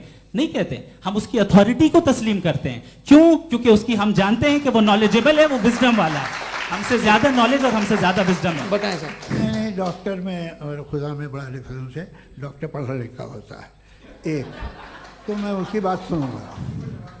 दोयम ये नहीं, कुछ जवाब तो ये भी नहीं है सर। प्लीज, अगर सब ऑडियंस से बोलने लगेंगे तो फिर मतलब नहीं सिविलाइज्ड बहस का। मतलब आप ये कहें कि चूंकि आप डॉक्टर पे बिलीव करते हैं इसलिए खुदा पे बिलीव किए, क्या ये मिसाल आपको समझाने के लिए आर्गुमेंट है, इस पे आपको एतराज नहीं है। तो सिंपल बात ये है कि मैं अगर ये यकीन कर लूँ कि एक ओमनीपोटेंट, उसकी मसलहत है, ये जो बच्चे मर रहे हैं ये मसलहत है उसकी, मुझे नहीं चाहिए थी मसलहत। उसकी मसलहत नहीं, यही तो समझना है, मतलब एक्सपीरियंस। अच्छा, इस आपने अभी मेरी बात पूरी सुनी नहीं। मैंने कहा आपका पूरा आर्ग्यूमेंट दो फॉल्स असम्पशंस पर है। एक फॉल्स असम्पशन मैंने बता दिया, दूसरा फॉल्स असम्पशन ये है कि इस दुनिया में इविल के होने का कोई गुड रीजन नहीं है, जबकि हमारे पास बाज रीजंस मौजूद हैं, हमारे पास बाज वजूहात मौजूद हैं। अगर इस दुनिया में इविल ना हो तो आप गुड को डिफाइन कैसे करेंगे? अगर जुल्म ना हो आप इंसाफ को समझेंगे कैसे? अगर तारीकी ना हो तो आप लाइट को समझेंगे कैसे? बहुत अच्छे। अभी और सुन लें, अभी और बाकी है। ये तो बात बहुत पसंद आई साहब मुझे कि जब तक रेप ना हो तब तक औरतों की इज्जत का ख्याल आपने मेरा जवाब पूरा सुना ही नहीं। जब तक के बच्चों का कत्ल ना किया जाए तब तक आपको बच्चों की मासूमियत की इज्जत। आपने पूरा जवाब सुना ही नहीं। क्या बात है, क्या आपने नुक्ता निकाला? आपने पूरा जवाब सुना ही नहीं। आप सुन लें, मेरी बात सुन लें। ये मैंने आपको एक चीज बताई। दूसरी चीज, इस दुनिया में हम आए हैं टेस्ट के लिए, हमारा टेस्ट हो रहा है और हर इंसान का अलग अलग अंदाज में टेस्ट होता है। और इस दुनिया में अगर इविल मौजूद है तो वो इविल जरिया है हमारे अंदर ह्यूमन नोबल क्वालिटीज को डेवलप करने का और अलग अलग फील्ड में प्रोग्रेस करने का। और अगर हमारे अंदर और इस दुनिया में इविल नहीं होता तो बताइए टेस्ट का मतलब क्या होता? अगर मैं अपने स्टूडेंट को एमसीक्यूज दूं और उसमें सिर्फ राइट आंसर लिख कर दे दूं और कहूं तुम्हारा टेस्ट हो गया, ये मीनिंगलेस है। इस दुनिया में अगर हम टेस्ट के लिए आए हैं तो जाहिर है गुड एंड इविल दोनों मौजूद है। तो अगर गुड एंड इविल दोनों मौजूद है तो ये इविल भी खुदा का बनाया हुआ है? जी हाँ, खुदा का बनाया हुआ है। लेकिन अच्छा, चलो अच्छी बात। जी बिल्कुल, तो बिल्कुल खुदा ने बनाया। अभी तो ये है कि जो मेजॉरिटी है दुनिया में वो इविल है, तो ये खुदा एक्चुअली इविल के साइड पे लग रहा है मुझे। बिल्कुल भी नहीं, मैं बताता हूं। मेजॉरिटी में तो वो है। क्या बात कर रहे हैं भाई आप? कोई भी जो मुंसिफ होगा, चाहे आपका अपना घर हो जिसके आप सबसे बड़े हैं, चाहे आपकी ऑर्गेनाइजेशन हो जो आप चलाते हैं, वहां पर आप इविल रखेंगे साबित करने को कि बाकी लोग शरीफ हैं? मेरी बात सुनिए। क्या ये आर्ग्यूमेंट ही गलत है? अगर कि जब तक के कोई इविल नहीं होगा तब तक के शरीफ आदमी शरीफ नहीं लगेगा। अगर एग्जामिनर गलत ऑप्शन दे रहा है तो एग्जामिनर इविल नहीं हो गया, जो गलत ऑप्शन को सेलेक्ट कर रहा है वो फेल होगा। क्रिएटर ने इविल को बनाया है लेकिन वो इविल नहीं है। अच्छा सुनिए मेरी बात, लेट मी कंप्लीट सर। जी जी। क्रिएटर ने इविल को बनाया है टेस्ट के लिए, वो इविल नहीं है। इविल वो होगा जो उसे इख्तियार करेगा।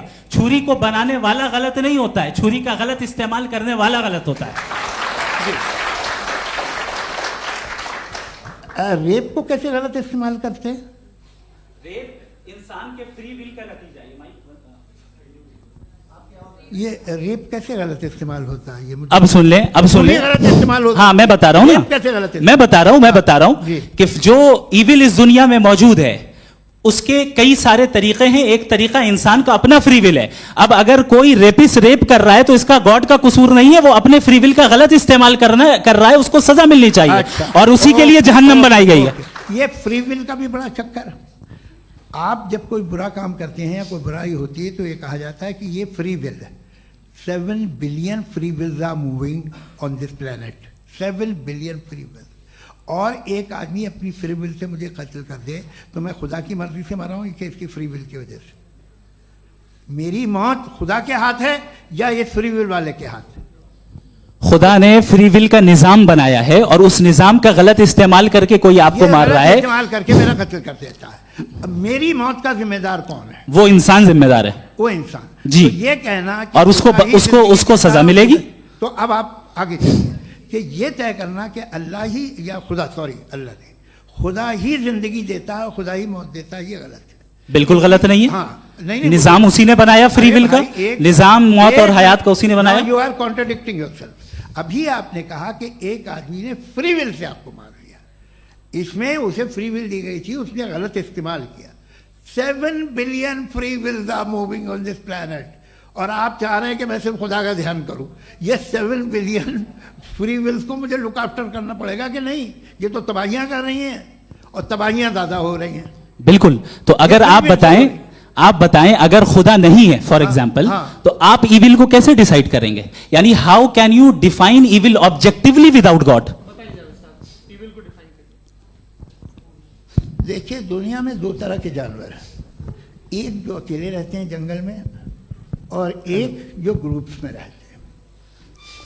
ग्रुप में जो भी रहेगा, चाहे वो आपका फाउंडेशन हो, चाहे कोई क्लब हो, चाहे कोई पॉलिटिकल पार्टी हो, चाहे कोई यूनिट हो, उसमें आपको इंटरैक्ट करने के रूल बनाने पड़ेंगे। यानी लोग तय करेंगे।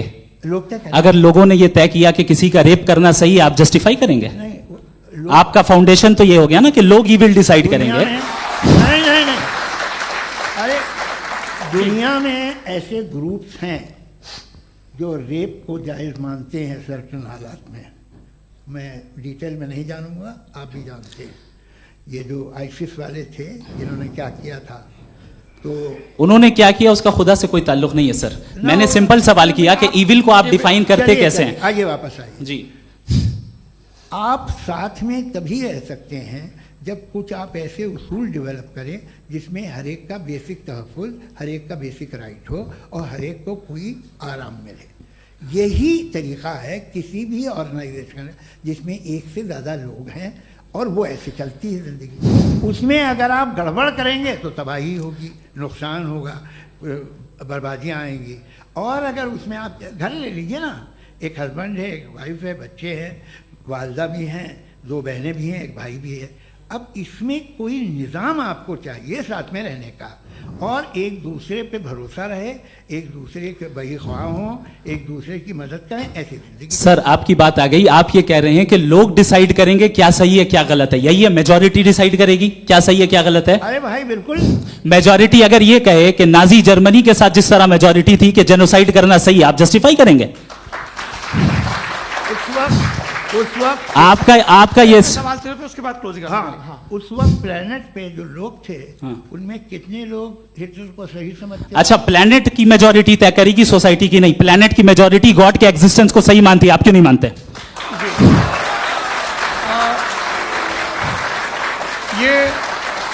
हेलो ये क्रॉस क्वेश्चन का राउंड यहाँ पर समाप्त होता है। और ये बड़ा अच्छा है कि इस तरह से फ्रेगमेंट कर दिया गया है ताकि जो मरकरी ऊपर जा रहा है नीचे जवाब दे दूं। जी। प्लेनेट की ज़्यादातर मेजॉरिटी कुछ दूसरे मजहबों के खुदा को मानती है। आप उन्हें क्यों नहीं? आप तो मेजॉरिटी की बात कर रहे हैं। अच्छा, ये क्लोजिंग आप ये कह रहे हैं इविल और गुड को डिसाइड मेजॉरिटी करेगी। मेजॉरिटी जो कर दे वो सही हो जाएगा। क्लोजिंग इसको जैसा आप ही लोगों ने तय किया है उसी फॉर्मेट को फॉलो कर लेते हैं। हाँ भाई, मैंने तो भले लोगों पे एतबार किया और तब मॉडरेशन तय किया। जी, आपके पास 5 मिनट का वक्त है, क्लोजिंग आर्ग्यूमेंट है, उसके बाद हम ऑडियंस से क्वेश्चन आंसर लेंगे जावेद साहब की क्लोजिंग आर्ग्यूमेंट के बाद। ओके, बहुत शुक्रिया जी। हमारा जो टॉपिक है डज गॉड एग्जिस्ट, मैं इस पे इतने एकेडमिक तैयारी करके आया था, मुझे था कि मैंने सोचा था कि कई सारे मैं आर्ग्यूमेंट्स दूंगा, लेकिन वक्त की भी किल्लत और जावेद साहब बार बार इधर उधर चले जा रहे थे तो उसको भी थोड़ा एंटरटेन करना पड़ गया। डज गॉड एग्जिस्ट पे मैं एक ही आर्ग्यूमेंट दे पाया। आर्ग्यूमेंट्स बहुत हैं और डेफिनेटिव आर्ग्यूमेंट्स हैं, और मेरे आर्ग्यूमेंट को किसी एक राउंड में भी इन्होंने एंटरटेन नहीं किया और रेफ्यूट नहीं किया, एक राउंड में भी नहीं, एक राउंड में भी नहीं। और ना ही अभी अभी आपका क्लोजिंग आर्गुमेंट आएगा, नहीं वो बता देना। Argument of contingency sir. अरे मैं आपसे कई बार कह चुका हूँ कंटीजेंसी का मतलब अब मैं कैसे समझाऊं आपको आपस में? हाँ, आप और कितने आसानी से समझाऊं मैं, मुझे तो नहीं समझ में आ रहा है। आप अपनी आर्ग्यूमेंट ऑफ कंटीजेंसी उर्दू में बोल सकते हैं। हाँ, आप अपनी बात पूरी कर लें जी, आखिरी 4 मिनट। दूसरी चीज, just a minute please ma'am, can I talk? दूसरी चीज ये है कि आपने एक तो इसका जवाब नहीं दिया, दूसरा आपने गॉड के ना होने पर कोई डेफिनेटिव आर्ग्यूमेंट नहीं दिया, सिर्फ मजहब पे बात कर रहे हैं आप। मजहब तो आज हमारा टॉपिक ही नहीं था, आज तो हमारा टॉपिक हो, आप मजहब से ले लेकर आईएस तक चले गए। भाई हमारा क्या ताल्लुक है उससे? We condemn them. और उसका गॉड से क्या ताल्लुक है? अगर कोई गलत काम कर रहा है, किसी ने किसी को कत्ल किया, किसी ने किसी का रेप किया, उसको सजा मिलनी चाहिए। और आपके पास कोई भी rational strong foundation of morality नहीं है। आपने कहा कि मेजॉरिटी तय करेगी सोसाइटी की, वो सही होगा। मैंने कहा हिटलर को फिर आप सही कहेंगे, नहीं नहीं नहीं नहीं, प्लैनेट की सोसाइटी की मेजॉरिटी तय करेगी। तो प्लैनेट की मेजॉरिटी गॉड के एग्जिस्टेंस को मानती है, आप कह रहे हैं ये रिलीजियस है। तो यानी आपके पास कोई स्ट्रॉन्ग फाउंडेशन नहीं है ऑब्जेक्टिव मोरालिटी का। ऑब्जेक्टिव मोरालिटी का अगर कोई फाउंडेशन है तो वो सिर्फ गॉड है, गॉड है, गॉड है। थैंक यू जी। ये मुफ्ती शमाइल नदवी साहब का क्लोजिंग आर्ग्यूमेंट था। अब हमारे पास जी जी ये बड़ा अच्छा है कि दोनों लोगों को मॉडरेटर से शिकायत भी और बोल रहे भाई हमारी शाबाशी भी तो करते चलो। अब मेरी बात जी, आपके पास जावेद अख्तर साहब 5 मिनट का वक्त है, ये आपका क्लोजिंग आर्ग्यूमेंट है, टाइम रीसेट कर दें जी। देखिए, बहुत सारी बातें हैं। गॉड का डेफिनेशन दुनिया के किसी भी रिलीजन में है कि वो ओमनीपोटेंट है, ओमनीप्रेजेंट है, he is just, he is kind, he loves you and so on. मैं जब दुनिया देखता हूँ तो मुझे कोई ऐसा सुप्रीम पावर यहाँ दिखाई नहीं देती है जो इंसान की बहबूदी के लिए कुछ कर रही हो, कमज़ोर को बचा रही हो, मदद कर रही हो, जालिम को पीछे हटा रही हो। मैं नहीं देखा, तारीख़ में नहीं। एक तो अगर है और ये देख रहा है तमाशा, तो उसका होना न होना बराबर है। दोयम ये कि ये जो है, जब आप ये कहते हैं कि कायनात जिसकी कंटीजेंसी है, मैं देखिए वो लफ्ज़ इस्तेमाल किया मैं, तो ये कैसे हो सकती है भाई? और फौरन आप सरेंडर कर देते हैं कि जाहिर है कि इसका बनाने वाला तो इससे 10,000 गुना ज़्यादा कॉम्प्लिकेटेड होगा। उस पर आपके होने पे कोई इतराज़ नहीं है। उसे वो टाइमलेस है, वो पहले से था, टाइम तो बहुत बाद में आया। ये सब आप मानने को तैयार है जिसका आपके पास कोई सबूत नहीं, आपके पास कोई रीज़न नहीं। आपकी तारीफ क्या है मजहबों की? बिलीफ की, जो खुदाओं का बिलीफ है, ये कॉन्स्टेंटली गलत साबित होता रहा है। मतलब आप कहें कि अरिस्टोटल के ज़माने में तो सब जाहिल थे, वो भी इतने ही यकीन से खुदा पे यकीन रखते थे, जो अब नहीं रहा। ये भी नहीं रहेगा, आप लिख लीजिए। और इसके आसार आपको दुनिया में दिखाई देना शुरू हो चुके हैं। ये बहस क्या आज से 100 साल पहले इस तरह हो सकती थी? यहाँ तक तो आपको हम ले आए हैं। तो सर अरे इनको मदद की ज़रूरत नहीं भाई, ये सेल्फ सफिशिएंट आदमी है, आप क्यों इनकी मदद कर रहे हैं? Sir please. तो ये जो है तमाम बातें अपनी जगह हैं। ये एक पैकेज है। आप अकेले, कोई आदमी ऐसा नहीं जो सिर्फ गॉड को मानता हो, उसके साथ बहुत पैराफर्नेलिया आता है, अलग अलग पैराफर्नेलियाज आते हैं। They are only, they have always created chaos in the society. मैं तो आपको सीधा ऑफर देता हूँ कि दुनिया में 10 इम्पॉर्टेंट बिलीव्स हैं। आप 1 मानते हैं, 9 नहीं मानते, 9 में आप एथियस्ट हैं, 9 को आप बिल्कुल रीजनेबली मेरी तरह देखते हैं। तो 90 मजहबी आदमी भी 90% एथियस्ट है। वो दूसरे खुदा नहीं मानता, एक खुदा मानता है, अपना वाला, बाकियों को कहता है गलत है। अगर आप मानना ही बंद कर दें तो आपका 10% चांस है कि आप सही हैं और 90% चांस है कि आप गलत हैं। मेरा मशवरा है, आप मानना छोड़ दिए तो 50% चांस होगा कि आप सही हैं और 50% चांस होगा, 40% आप गेन करेंगे बाय बिकमिंग एन एथियस्ट।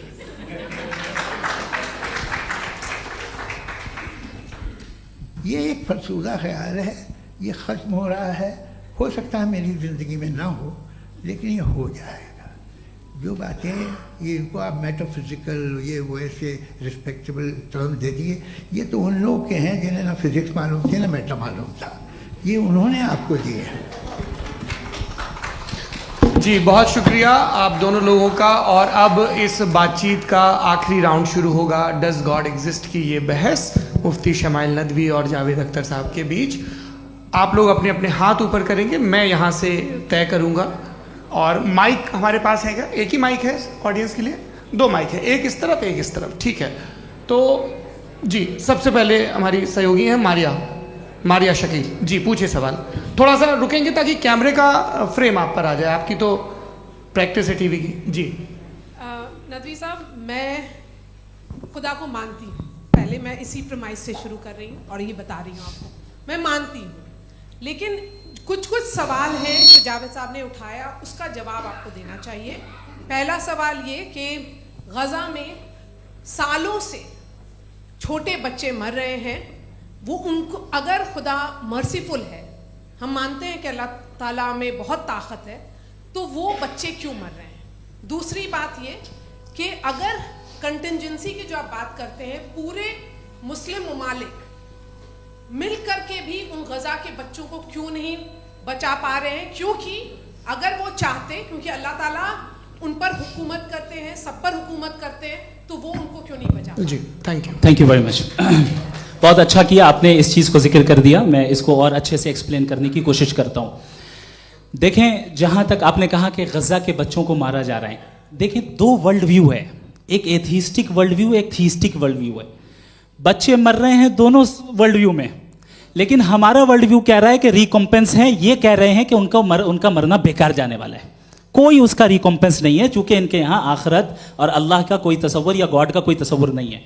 आपने ये सवाल किया कि गॉड मर्सीफुल है, क्यों नहीं रोकता? ये मैंने बताया कि ये मिसकंसेप्शन है लोगों के दरमियान कि गॉड को सिर्फ मर्सीफुल और ओमनीपोटेंट समझते हैं। गॉड के सिर्फ यही 2 एट्रीब्यूट्स नहीं हैं, गॉड के कई सारे एट्रीब्यूट्स हैं, उनमें से अल हकीम भी है, उनमें से ऑल वाइज भी है, ऑल नोइंग भी है। लिहाजा अगर इस दुनिया में किसी को तकलीफ आ रही है और गॉड उसको नहीं रोक रहा है, वो इसलिए नहीं रोक रहा है चूंकि इंसानों को फ्री विल दिया गया है। ठीक इसी तरीके से अगर एक डॉक्टर किसी छोटे बच्चे को इंजेक्शन लगा रहा है, उसे तकलीफ पहुंच रही है, उसके लिमिटेड पर्सपेक्टिव के एतबार से यह गलत हो रहा है और डॉक्टर बुरा है। लेकिन जब आप ब्रॉडर पिक्चर को देखेंगी, आपके और हमारे पास सिर्फ एक पिक्सल है, हमें इतना नजर आ रहा है कि गजा में कत्ल हो रहा है, लेकिन इसके पीछे कितना रिकॉम्पेंस उनको मिलने वाला है, पूरा पिक्चर गॉड के पास है। तो एक पिक्सल से आप पूरे पिक्चर को कभी भी जज नहीं कर सकती। आप इसमें कुछ जोड़ना चाहेंगे? आपको कुछ बोलना है इसमें? भैया आपने बहुत अच्छा जस्टिफिकेशन दिया, या आप वो जो वहाँ के प्राइम मिनिस्टर इजराइल के उन्हें भेजिए, वो बहुत खुश होंगे। आप जस्टिफिकेशन दे देना कि अगर गॉड नहीं है तो बच्चे क्यों मर रहे हैं, आप बताएं। वो ये सवाल पूछ रहे हैं कि अगर आप ईश्वर का अस्तित्व नहीं मानते हैं तो उन बच्चों की मौत को आप कैसे इंटरप्रेट करते हैं?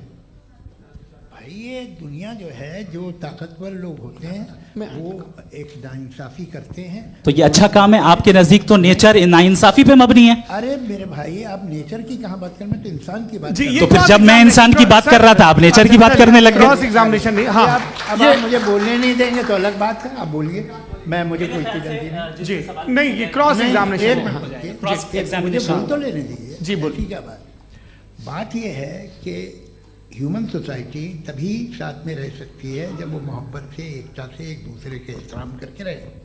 इसके अलावा पॉसिबल नहीं है, अकेले तो इंसान रह नहीं सकता। वहाँ पर कुछ लोग हैं जो फाउल करते हैं, वो फाउल हमेशा से तारीख में होता आया है। आज ये हो रहा है, जो हो रहा है बहुत बुरा हो रहा है, बहुत जालिमाना है, बहुत जाबराना है। उसको आप कहें कि ये बच्चों को कॉम्पनसेशन मिल जाएगा या इसकी इंजेक्शन है, इंजेक्शन तो हेल्थ के लिए दिया जाता है।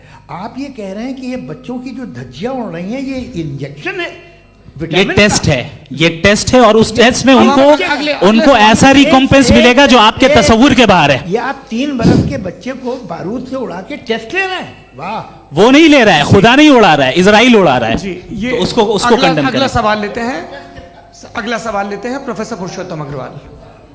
मुफ्ती साहब, एक निवेदन आपसे है कि कम से कम थोड़ा सा माइक क्लोज एक रिलीजियस और फिलोसफिकल कर मैं प्लीज। एक रिलीजियस और फिलोसफिकल ट्रेडिशन है जो ब्रह्मांड को यानी यूनिवर्स को ही अंतिम मानती है। सर्वम खलु इदम ब्रह्मम, this is Chandogya Upanishad, and it completely rules out the existence और नेसेसिटी, आपके शब्दों में necessity of a creator, the creation itself is the creator. तो एक मिनट प्लीज। दूसरा जो सवाल आपने अभी जो आप बार बार कह रहे हैं कि भगवान विद्वान भी है, वाइज, सब जानने वाला, तो अगर विजडम में दुनिया भर के पापों और अत्याचारों को बर्दाश्त करना शामिल है, तो फिर इसका मतलब ये हुआ कि अगर मैं फ्री विल से उसको अपोज करता हूं तो ईश्वर की विजडम और मेरी फ्री विल में कॉन्ट्राडिक्शन है। Because when I am opposing whatever is happening in Gaza, then I am opposing the God's will और गॉड्स विजडम। जवाब लेते हैं क्योंकि तो गॉड की विजडम में, एक मिनट सर प्लीज सर, ये एक जुमला, गॉड की विजडम है कि गाजा में जो कुछ हो रहा है वो हो रहा है, मैं उसका अपोज कर रहा हूं, तो मैं गॉड की विजडम के खिलाफ जा रहा हूं। एक सवाल। दूसरा ये नहीं आपने दो ऑलरेडी। सर आप और सवाल कर लें, लेकिन मुझे दो जवाब दे। सर, पहले आपने ये कहा, सुनिए मेरी बात सुनिए। भाई इजराइल के गॉड के मुताबिक तुम्हारा ठीक हो रहा है ना? नहीं हो रहा है, ठीक नहीं हो रहा है, मैं बता रहा हूँ क्या हो रहा है। आप तशरीफ रखिए, मैं बता रहा हूँ क्या हो रहा है। Let me complete please. एक सेकंड गाइस, एक second.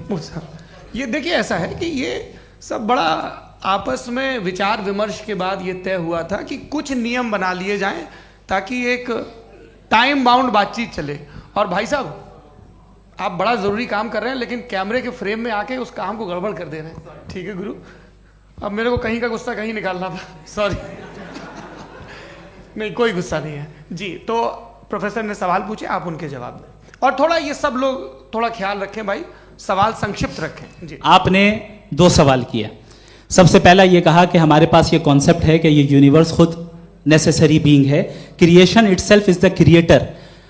How irrational is this कि मैं एग्जिस्ट करूंगा बाद में, लेकिन अभी एग्जिस्ट कर भी रहा हूं, यानी एक ही टाइम में एग्जिस्ट भी कर रहे हैं, नहीं भी कर रहे हैं। This is not true.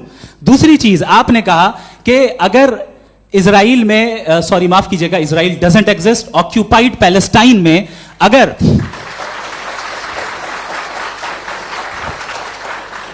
Occupied Palestine में बच्चों को मारा जा रहा है फ्री विल की वजह से और गॉड नहीं रोक रहा, ये कॉन्ट्रडिक्शन है। ये बताइए कि एक एग्जाम में एक बच्चा गलत आंसर लिख रहा है, सुनिए, एग्जामिनर चाहे तो रोक सकता है, क्यों नहीं रोक रहा है?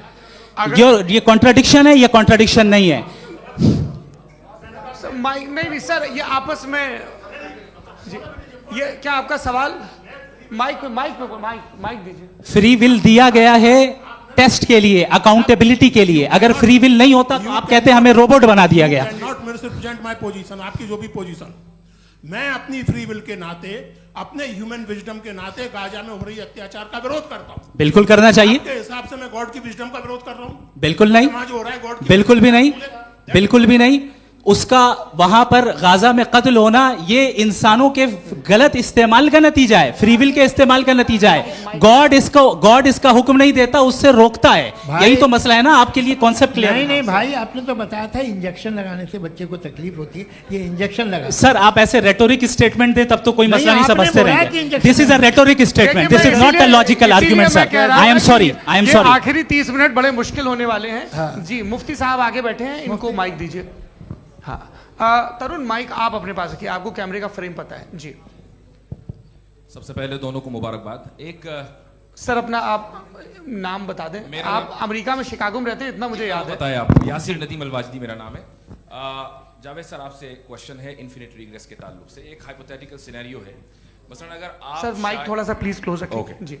अगर आप शायर इसलिए हैं कि आपके कोई उस्ताद शायर थे, और वो इसलिए शायर थे कि उनके कोई उस्ताद शायर थे, और इसी तरीके से हम माजी में पीछे चलते चलते चले जाएं और कहीं ना रुके, तो माफ कीजिएगा आप कभी शायर नहीं हो सकते। लेकिन आप शायर हैं, आपका शायर एग्जिस्ट करता है, इसका मतलब ये है कि आप कहीं ना कहीं रुके हैं। तो मेरा सवाल ये है कि क्या आप इन्फिनिट रिग्रेस ऑफ कॉजेस को लॉजिकल फैलेसी मानते हैं या नहीं मानते? हाँ या ना? मैं इन्हें लॉजिकल फैलेसी नहीं मानता हूँ, लेकिन मेरा प्रॉब्लम यह है कि जब मैं नहीं मानता हूँ तो I will continue with this logic जो फैलेसी नहीं हो। आप एक जगह रुक जाते हैं जाके, आप कहते हैं ये गेंद कैसे बनी, ये जजीरा कैसे बना, ये समंदर कैसे बना, ये ज़मीन कैसे बनी, और अचानक गॉड पे जाके आपको ब्रेक लग जाता है। एक बार आप सवाल नहीं करते कि भाई इनको बनाने वाला तो इनसे भी कॉम्प्लिकेटेड होगा, वो कैसे बना, उसके बारे में आपने इत्मीनान कर लिया, वो हमेशा से है। तो अगर आप उसे हमेशा से मानते हैं तो फिर ये मान लीजिए कि कायनात हमेशा से है, क्या तकलीफ है? हम वजूद में नहीं आते जी है? हम मौजूद नहीं। अच्छा सर क्यों नहीं हो मैं सकते? बताऊं प्लीज प्लीज। जैसे मैंने मिसाल दी आपके शेर, आपका शेर कभी वजूद में ना आता अगर शायर इसी तरह चलते रहते हमेशा। जी माइक मेरे ख्याल से एक सेकंड। इन्फिनिट रिग्रेस का कॉन्सेप्ट क्लियर नहीं हो पाया, ऐसे रहने दें, लेट्स मूव ऑन सर। ठीक है, हाँ थोड़ा सा मॉडरेटर का भी ख्याल रखें। नहीं नहीं आपने तो रखा है, आपने रखा है। यहाँ पे गौहर रजा साहब हैं, वो भी एक सवाल पूछना चाहते हैं। माइक यार नीचे से ऑन कर दिए, नीचे।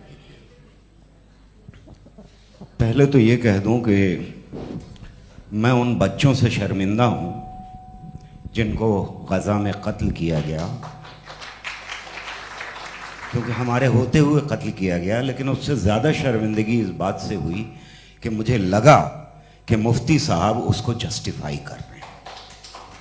बिल्कुल भी नहीं, आप बहुत ही गलत, मुझे लगा मैं गलत हो सकता हूं। बिल्कुल गलत मैं है। सवाल पूछ रहा हूं, सवाल मैं देखिए, सवाल अगर पूछ रहा हूं। एक मैं सेकंड, जावेद भाई गौर से साहब, एक डिसएग्री सेकंड, करता गौर हूं। साहब, एक सेकंड देखिए, अगर देखिए ऐसा एक सेकंड आप सर वेट अरे आप कुछ मेरे पहले मुझे अपनी बात क्या लेने दीजिए। अगर ऑडियंस तय करेगी तो फिर मॉडरेटर का मतलब नहीं। मेरा आप सबसे ये कहना है, ये बहस दो लोगों के बीच में है, एक तरफ मुफ्ती साहब, एक तरफ जावेद साहब। पिछले 1.5 घंटे से ये लोग अपने अपने तर्क रख रहे हैं। आपकी इनसे इत्तेफाकी हो सकती है, ना इत्तेफाकी हो सकती है। मेरे उस्ताद मुझे सिखा गए हैं कि मुखामुखम में असहमति की गुंजाइश बची रहनी चाहिए। अगर मैं आपकी बहुत इज्जत करता हूं गौहर साहब, आपने जो कमाल की किताबें लिखी, साइंटिफिक टेम्परामेंट, लेकिन मेरी ये गुजारिश है आप सबसे कि यदि आप इन लोगों ने जो बोला उन पर टिप्पणियां करेंगे तो ना वक्त की पाबंदी रहेगी, ना वो अनुशासन। आप सवाल पूछ लें, उस सवाल में जो बात आ जाए वो आ जाए। मैं जावेद साहब से डिसएग्री करता हूं, इसलिए जावेद साहब से सवाल पूछ रहा हूं। आपका सवाल जावेद अख्तर साहब से। और सवाल ये है मेरा कि जावेद साहब ने कई बार लॉजिक का इस्तेमाल किया कि साइंस में लॉजिक है और रिलीजन में लॉजिक नहीं है। मेरा ख्याल ये है कि रिलीजन में भी लॉजिक है, लेकिन उस लॉजिक की बेसिस ये है कि आप रुक जाते हैं, जिसका जिक्र जावेद साहब ने बार बार किया, यानी खुदा के तसव्वुर पे आते हुए, गॉड के तसव्वुर पे आते हुए रुक जाते हैं। और इसमें सवाल पूछना मतलब फॉरबिडन होता है। सवाल यह है कि क्या जावेद साहब इससे एग्री करते हैं कि साइंस की लॉजिक अलग है और रिलीजन की लॉजिक अलग है? बताइए सर। देखिए 3 चीज़ें हैं, साइंस है, एक है मंतिक है, इस्तिदलाल है, और एक जो है कुछ भी नहीं है, फेथ है, अकीदा है। मैं अकीदे की लॉजिक का कायल नहीं हूँ। मुझे आप इस्तिदलाल से, लॉजिक से, रीज़न से समझाइए, मैं मानने को तैयार हूँ, मेरा क्या नुकसान होगा। लेकिन ये कि अकीदे पे मैं नहीं जा सकता हूँ। अकीदे का मतलब है कि तुम ये मान लो, सवाल ना करो, ये नहीं। आप सारी बातें करके, बड़ी साइंटिफिक बातें करके एक जगह जाके खुदा के वजूद पे रुक जाते हैं, सरेंडर कर देते हैं। मैं सरेंडर करने को तैयार नहीं। That's all. जी ये आगे सर बैठे हुए हैं, इनको माइक दीजिए। भाई वो आप पूछना चाह रहे थे ना भाई? हाँ नहीं मैं ये थैंक यू जी। आपका नाम? आसिम इफ्तिखार। आसिफ जी, पूछिए। सर जावेद सर से सवाल है कि आपने अपने क्लोजिंग माइक थोड़ा करीब रखिए। अपने क्लोजिंग स्टेटमेंट में ये बात कही थी कि मज़हब का जो फ्यूचर है वो ज़्यादा दिन नहीं जाने वाला है। लेकिन मैं देख पा रहा हूँ कि जो ऑक्सफोर्ड यूनिवर्सिटी की एक स्टडी है 2011 में हुई है, जिसके 50 एकेडमिशियंस ने इसको अंजाम दिया था, उसमें वो ये कहते हैं कि जो फेथ इन गॉड है वो इनबिल्ट है ह्यूमन नेचर के अंदर, जिसको हम कहते हैं फितरत के अंदर शामिल है वो। और वो ये कहते हैं कि अगर कोई ये समझता है कि मज़हब को वो ख़त्म कर देगा तो ये उसकी गलत फहमी है। तो आप इसके बारे में, इस स्टडीज़ के बारे में क्या कहते हैं? ठीक है, मैं उनसे एग्री नहीं करता हूँ।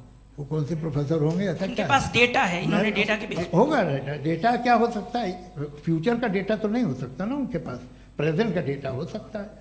डेटा आपने सुना 100 साल पहले का बाद का डेटा? मैंने तो नहीं सुना आज तक।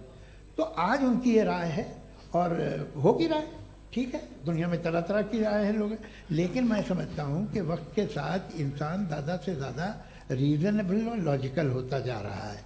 आज आप देखिए वेस्टर्न यूरोप में क्या परसेंटेज है नॉन बिलीवर्स की, बहुत हाई, वहाँ चर्च खाली पड़े होते हैं। तो अल्टीमेटली तो इंसान कोई ऐसी बात बहुत अरसे तक नहीं मान सकेगा, चाहे गलत या सही, जो उससे उसके दिमाग को, उसके जहन को, उसके लॉजिक को अपील न करे। वो कह रहे हैं तो ऑक्सफोर्ड के होंगे तो कैम्ब्रिज के होंगे, तो मुझे क्या लेना देना, उनका डेटा मुस्तकबिल का नहीं हो सकता है।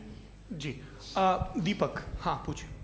मैं आऊँगा, अभी पीछे की साइड भी आऊँगा, माइक वहीं भेजूंगा 2-3 साल के लिए। जी जावेद साहब, आपसे सवाल है। नमस्ते। अरे भाई सर, अगर आप ही लोग को तय करना है तो फिर 200 लोग तय कर लें। ये एक साथ नहीं sir, please don't do this sir. Everybody has a right sir, but we can only take selected questions. No sir, ये यंग लोग भी हैं से। तो इनकी ये आप उतने यंग, भाई आप यंग हैं कि नहीं हैं? एक मिनट, वो कह रहे हैं वो भी आइए, यंग हैं पूछ रहे हैं साहब, भाई। आप उनकी नौजवानी पर दावा उनको ही करने थे। हाँ मुफ्ती साहब आप यंग, हाँ पूछे।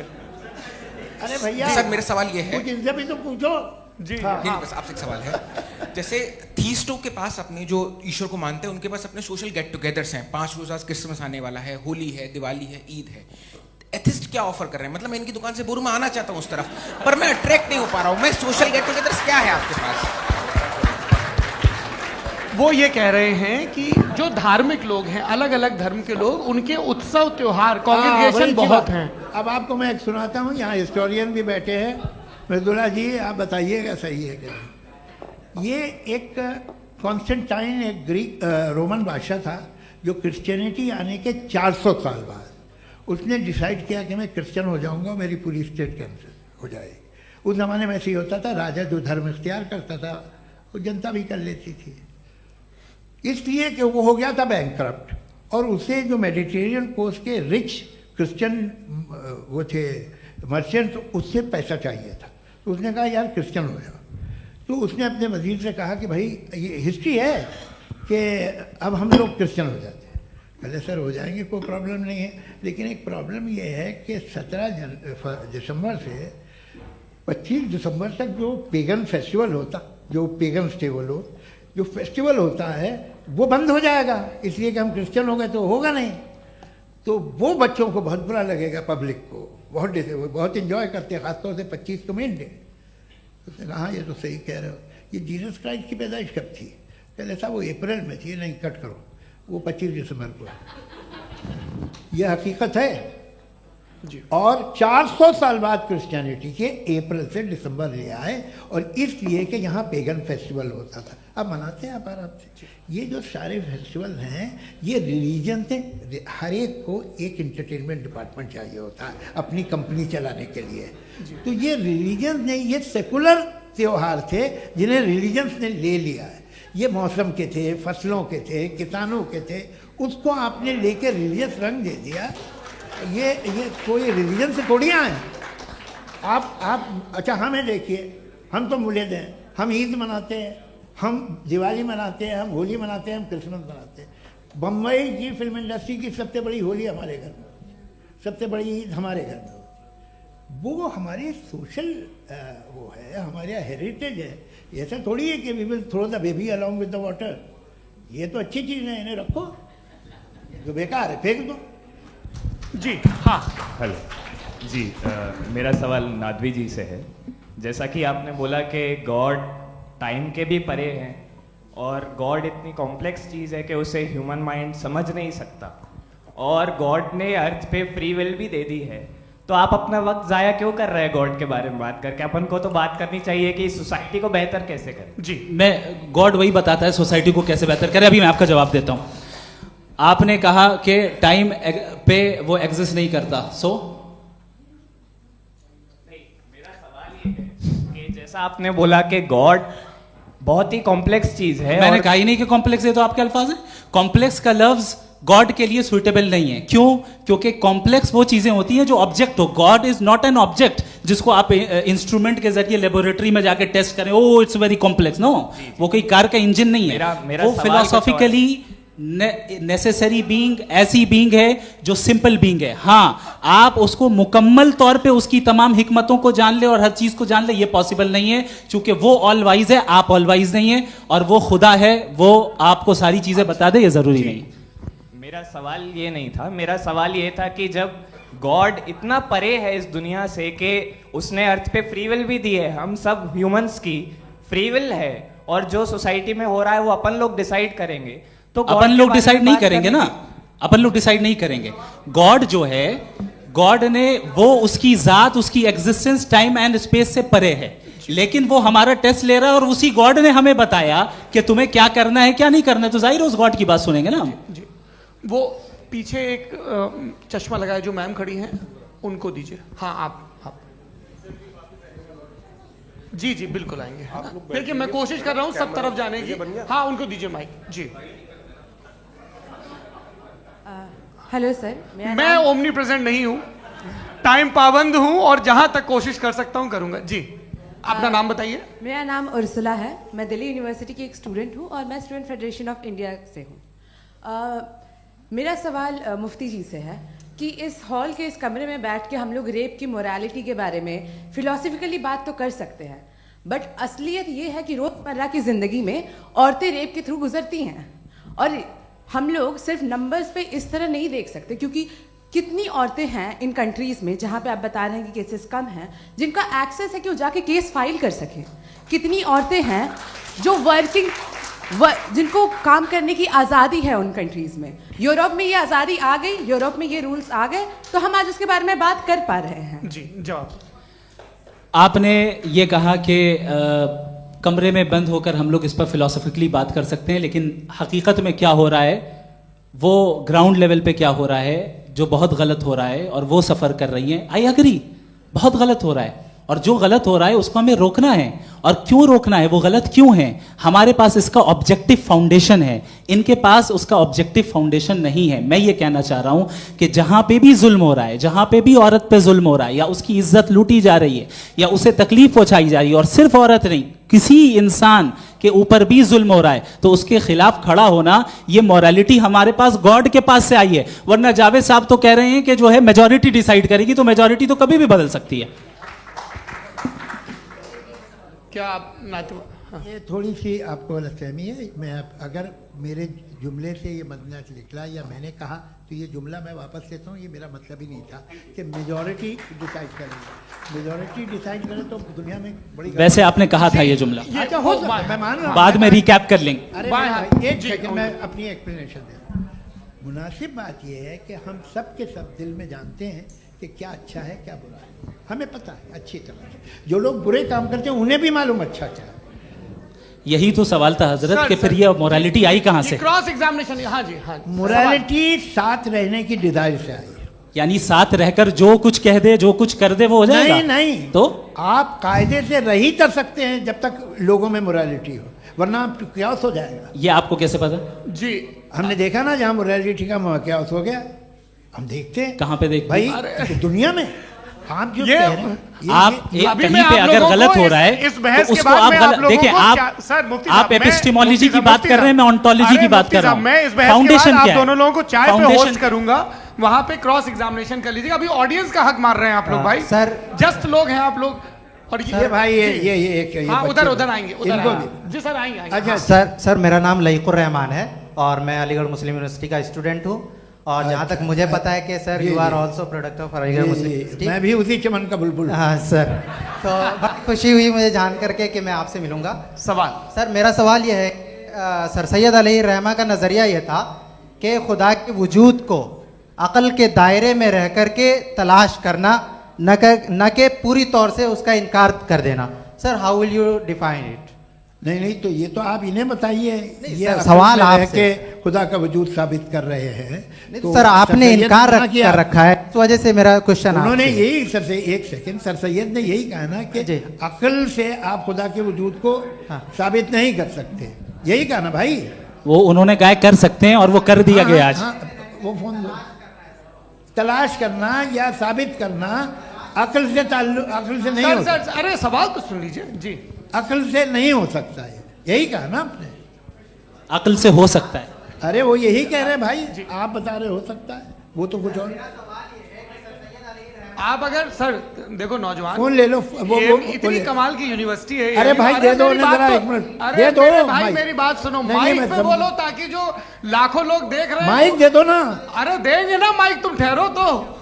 हाँ सर, मेरा सवाल ये था कि सर सैयद अलैहि रहमा का एक नज़रिया था अपना कि खुदा का जो वजूद है उसको अक़ल के दायरे में रह करके तलाश करना है, न कि पूरे तौर से इनकार कर देना है। ये उनका कॉन्सेप्ट था। लेकिन मेरा सवाल ये है कि आप इसको कैसे डिफाइन करते हैं, एक्सप्लेन कैसे करेंगे, मैं आपसे जानना चाहता हूँ, क्योंकि you are the product of Aligarh Muslim University. मुझे अक़ल के दायरे में रख के मैंने बहुत तलाश की, मुझे मिला नहीं। हाँ ये इधर वो चश्मा लगाए जो, हाँ उनको दे दीजिए। जी जी फटाफट पूछिए, बस 5 मिनट है, 5 मिनट में खत्म हो रहा है। हाँ अस्सलाम वालेकुम मुफ्ती साहब, एंड मेरा सवाल जावेद अख्तर साहब से। क्या नाम है आपका? अरे भैया सब मुझे पूछ रहे हो। फैज पूछिए फैज साहब। तो मेरा सवाल ये है कि अभी जो एथियस्ट है वो problem of evil argument use कर रहे हैं अगेंस्ट मुस्लिम्स, राइट? कि इस दुनिया में इतना सारा इविल है और अगेंस्ट मुस्लिम तो यहाँ अगेंस्ट थियस्ट। हाँ थोड़ा सा करेक्ट कर लीजिए भाई, पूरी मशक्कत ही इसी बात की थी कि किसी एक मजहब पे बात ना टिके। जी, तो बेसिकली ये आर्गुमेंट ऐसा है कि इस दुनिया में इतना ज़्यादा ईवल एग्जिस्ट करता है और अगर एक ऑल गुड गॉड है तो वो रोकता क्यों नहीं है? लेकिन इस सवाल में एक हिडन अजम्पशन ये है कि इस दुनिया में ईवल एग्जिस्ट करता है। अब एथियस्ट ये कैसे ऑन्टोलॉजिकली प्रूव कर सकते हैं कि इस दुनिया में ईवल एग्जिस्ट करता है? मैं आपको बताता हूँ, थोड़ा सा समझा। नहीं सर, हम लोग इनको सुनिए। नहीं please don't do that. I want to explain ontologically. हम समझ गए सर, इनको अब जवाब देने दीजिए। अच्छा सवाल पूछ लो। मैं अभी तक क्या था वो मैं थोड़ा सा ऐड ऑन कर लेता हूँ। तुम गुरु, तो हम जब इसका राउंड 13 करेंगे ना तब तुमको स्टेज पे बिठाएंगे। जी तो हाँ जल्दी से। तो देखिए एथियज्म के हिसाब से सब कुछ रैंडमली बन गया है, सब कुछ एटम्स और मॉलिक्यूल्स है। एक पत्थर में और मुझ में सिर्फ इतना फर्क है कि हम लोग एटम्स और मॉलिक्यूल्स का अलग अलग रीअरेंजमेंट है। अब एक पत्थर को कोई इंसान तलवार से 2 टुकड़ों में काटते या मुझे, according to atheism it is same, there is no evil and good according to atheism. जी अच्छा, फैज साहब का सवाल ये है कि हाँ कोशिश भी करते तो इससे गलत सवाल नहीं कर पाते।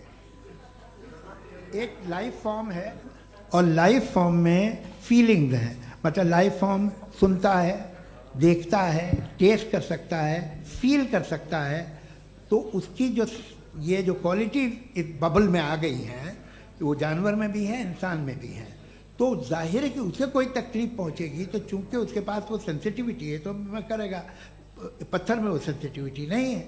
तो ये क्या सवाल हुआ कि अगर पत्थर को काटा तो पत्थर को तकलीफ नहीं होती, तो आपको काटे तो आपको क्यों तकलीफ हो? बैठ जाइए। जी हाँ अगला सवाल। हाँ पूछे जी जावेद अख्तर साहब। अरे भैया सब आप लोग मुफ्ती साहब को छोड़ रहे हैं, तो मेरे ही पीछे पड़े हैं क्या? फिर चलो बोलो भाई। You asked how God can exist when children die in Gaza. Huh?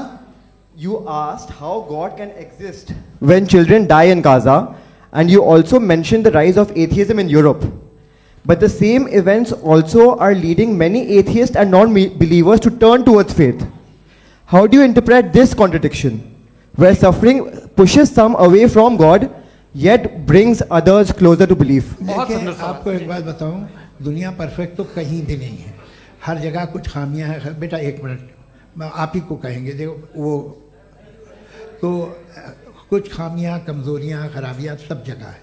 लेकिन अगर देखोगे ईमानदारी से कि दुनिया सबसे ज़्यादा महज़ब कहाँ है, एक आम शहरी को कहाँ हुकूक हासिल हैं, वो बोल सकता है, अपनी मर्ज़ी से काम कर सकता है, अपनी मर्ज़ी से राय दे सकता है, हुकूमत के ख़िलाफ़ बोल सकता है, बरसरे इक़्तिदार लोगों के बारे में बोल सकता है, सरमायादारों के ख़िलाफ़ बोल सकता है। तो आपको ये स्कैंडिनेवियन कंट्रीज़ में मिलेगा, वेस्टर्न यूरोप में मिलेगा। मैं नहीं कह रहा वो परफेक्ट है, बिल्कुल नहीं, वहाँ बहुत ख़राबियाँ भी हैं, परफेक्ट तो कोई। लेकिन जिन जिन मुल्कों में, लैटिन अमेरिका देखो, गल्फ़ देखो, वहाँ पर आपको ये ज़रूर है कि रेप नहीं होते होंगे। रेप की ज़रूरत क्या है भाई? उसको तो ख़रीद लो, घर में रखो, सड़क पर रेप करने की क्या ज़रूरत है? मगर सुनिए, मगर हकीकत ये है कि वहाँ शख्सी आज़ादी राय देने की, बोलने की नहीं है। जी ये एक आखिरी सवाल मुफ्ती साहब से। हाँ मैम, इनको माइक दीजिए। शुक्रिया। मेरा नाम मनीषा है, मैं हरियाणा से आई हूँ। मैं मुफ्ती साहब से एक बात पूछना चाहती हूँ। आप बार बार जावेद साहब को कॉन्ट्राडिक्ट तो कर रहे हैं कि आपने ये कहा, लेकिन आप भी अजम्पशंस के बेसिस पे बात कर रहे हैं। आपने खुदा के होने का कौन सा प्रूफ पेश किया है, खुदा की एग्जिस्टेंस का? अब इस सवाल को अलग रहने दीजिए, कौन एथीस्ट है कौन नहीं है। और दूसरी बात जो आपने एक छोटी सी कही थी कि ये फ्री विल का इस्तेमाल करता है इंसान अपनी, लेकिन इस फ्री विल का इस्तेमाल में मतलब खुदा ने ये दे दी सबको ये इजाजत कि वो कितना घिनौनापन और कितने ज्यादा खराब से खराब तरीके इस्तेमाल कर सकता है। जवाब सुनते जी। आप फ्री विल को मानती है ना, या अब कहती है कि फ्री विल नहीं है ना? मानती है ना? तो अब आपके पास इसका कोई एक्सप्लेनेशन नहीं है कि अगर एक इंसान उस फ्री विल का इस्तेमाल करके गलत काम कर रहा है और बच के अच्छी जिंदगी गुजार के निकल जा रहा है, उसका कोई रिकम्पेंस नहीं है। हमारे वर्ल्ड व्यू में जो इंसान गलत काम कर रहा है उसको भी रिकम्पेंस यानी उसका बुरा बदला मिलना है, और जो सही काम कर रहा है उसको सही बदला मिलना है। लिहाजा जो फ्री विल है वो इस तरीके से है कि एक लिमिटेड टाइम तक खुदा ने मोहलत दी है। ऐसा नहीं कि छूट दे दी, जो करना है करते रहो हमेशा। वक्त आएगा जब एग्जाम का टाइम खत्म होगा तब रिजल्ट आएगा। दौराने एग्जाम जबरदस्ती आपको नहीं बताया जाएगा। अरे भाई एक सेकंड जी, एक सवाल मुफ्ती साहब से मेरा है। मुफ्ती साहब से एक सवाल। रुक जाइए, आपसे फोन, आप इसके बाद आपसे माइक छीन चुका। बोलिए। मैं मुफ्ती साहब एक ही सवाल करता हूँ कि अगर जो हो रहा है फ्री विल से हो रहा है और एक दिन बरोज़ क़यामत इंसाफ होगा मैशर में वगैरह वगैरह, तो दुआ क्यों मांगते हैं लोग? दुआ मांगते हैं इसके मतलब है अभी भी उसने ये डिपार्टमेंट रखा है कि मैं रोजमर्रा की जिंदगी में बिल्कुल बिल्कुल ही कैन। तो तुम कैन हो, तुम मुझे नौकरी दिला देते हो, मेरे बेटे को ग्रीन कार्ड दिला देते हो, और 45,000 बच्चे मरते हो उन्हें रोकते नहीं हो। नहीं तो क्या आप ये कह रहे हैं कि इस दुनिया में जालिमों को कभी पकड़ ही नहीं होती है? अरे जो भी पकड़ होगी, वो बच्चे रोते हैं। बिल्कुल, देखिए मैंने अपने ओपनिंग स्टेटमेंट में यही कहा था कि जनाब जावेद साहब सिर्फ इमोशनल आर्गुमेंट देंगे। This is an emotional argument. ये छोटे मोटे इसके पीछे का रीजन मैंने बताया क्या है, देखिए इसके पीछे का रीजन क्या है मैंने बताया। मंच से आप लोगों को सज्जनों इसलिए कह रहा हूं ताकि थोड़ा सा आपके कॉन्शियंस पे जोर रहे कि आपको ऑर्डर बचा के रखना है। वक्त तय हुआ था, ये वक्त पूरा हुआ, आपने इतने धैर्यपूर्वक सुना, मैं आप सबका बहुत बहुत शुक्रगुजार हूं। यदि इन दोनों विद्वानों की इच्छा होगी तो कभी हम इस बातचीत का राउंड 2, राउंड 3, यही तो देखिए खूबी है इंसान की कि बहस मुबाहसे में वो पड़ा रहता है। आप लोगों ने बड़े धैर्य का परिचय दिया, बहुत बहुत शुक्रिया। इसी के साथ ये बातचीत यहाँ पे समाप्त होती है। आप लोग को मैं एक बात बता दूं, ये सारी बहस हो गई, अब मुफ्ती साहब और बड़े मुफ्ती साहब इन साथ के साथ मैं खाना खाने वाला हूँ।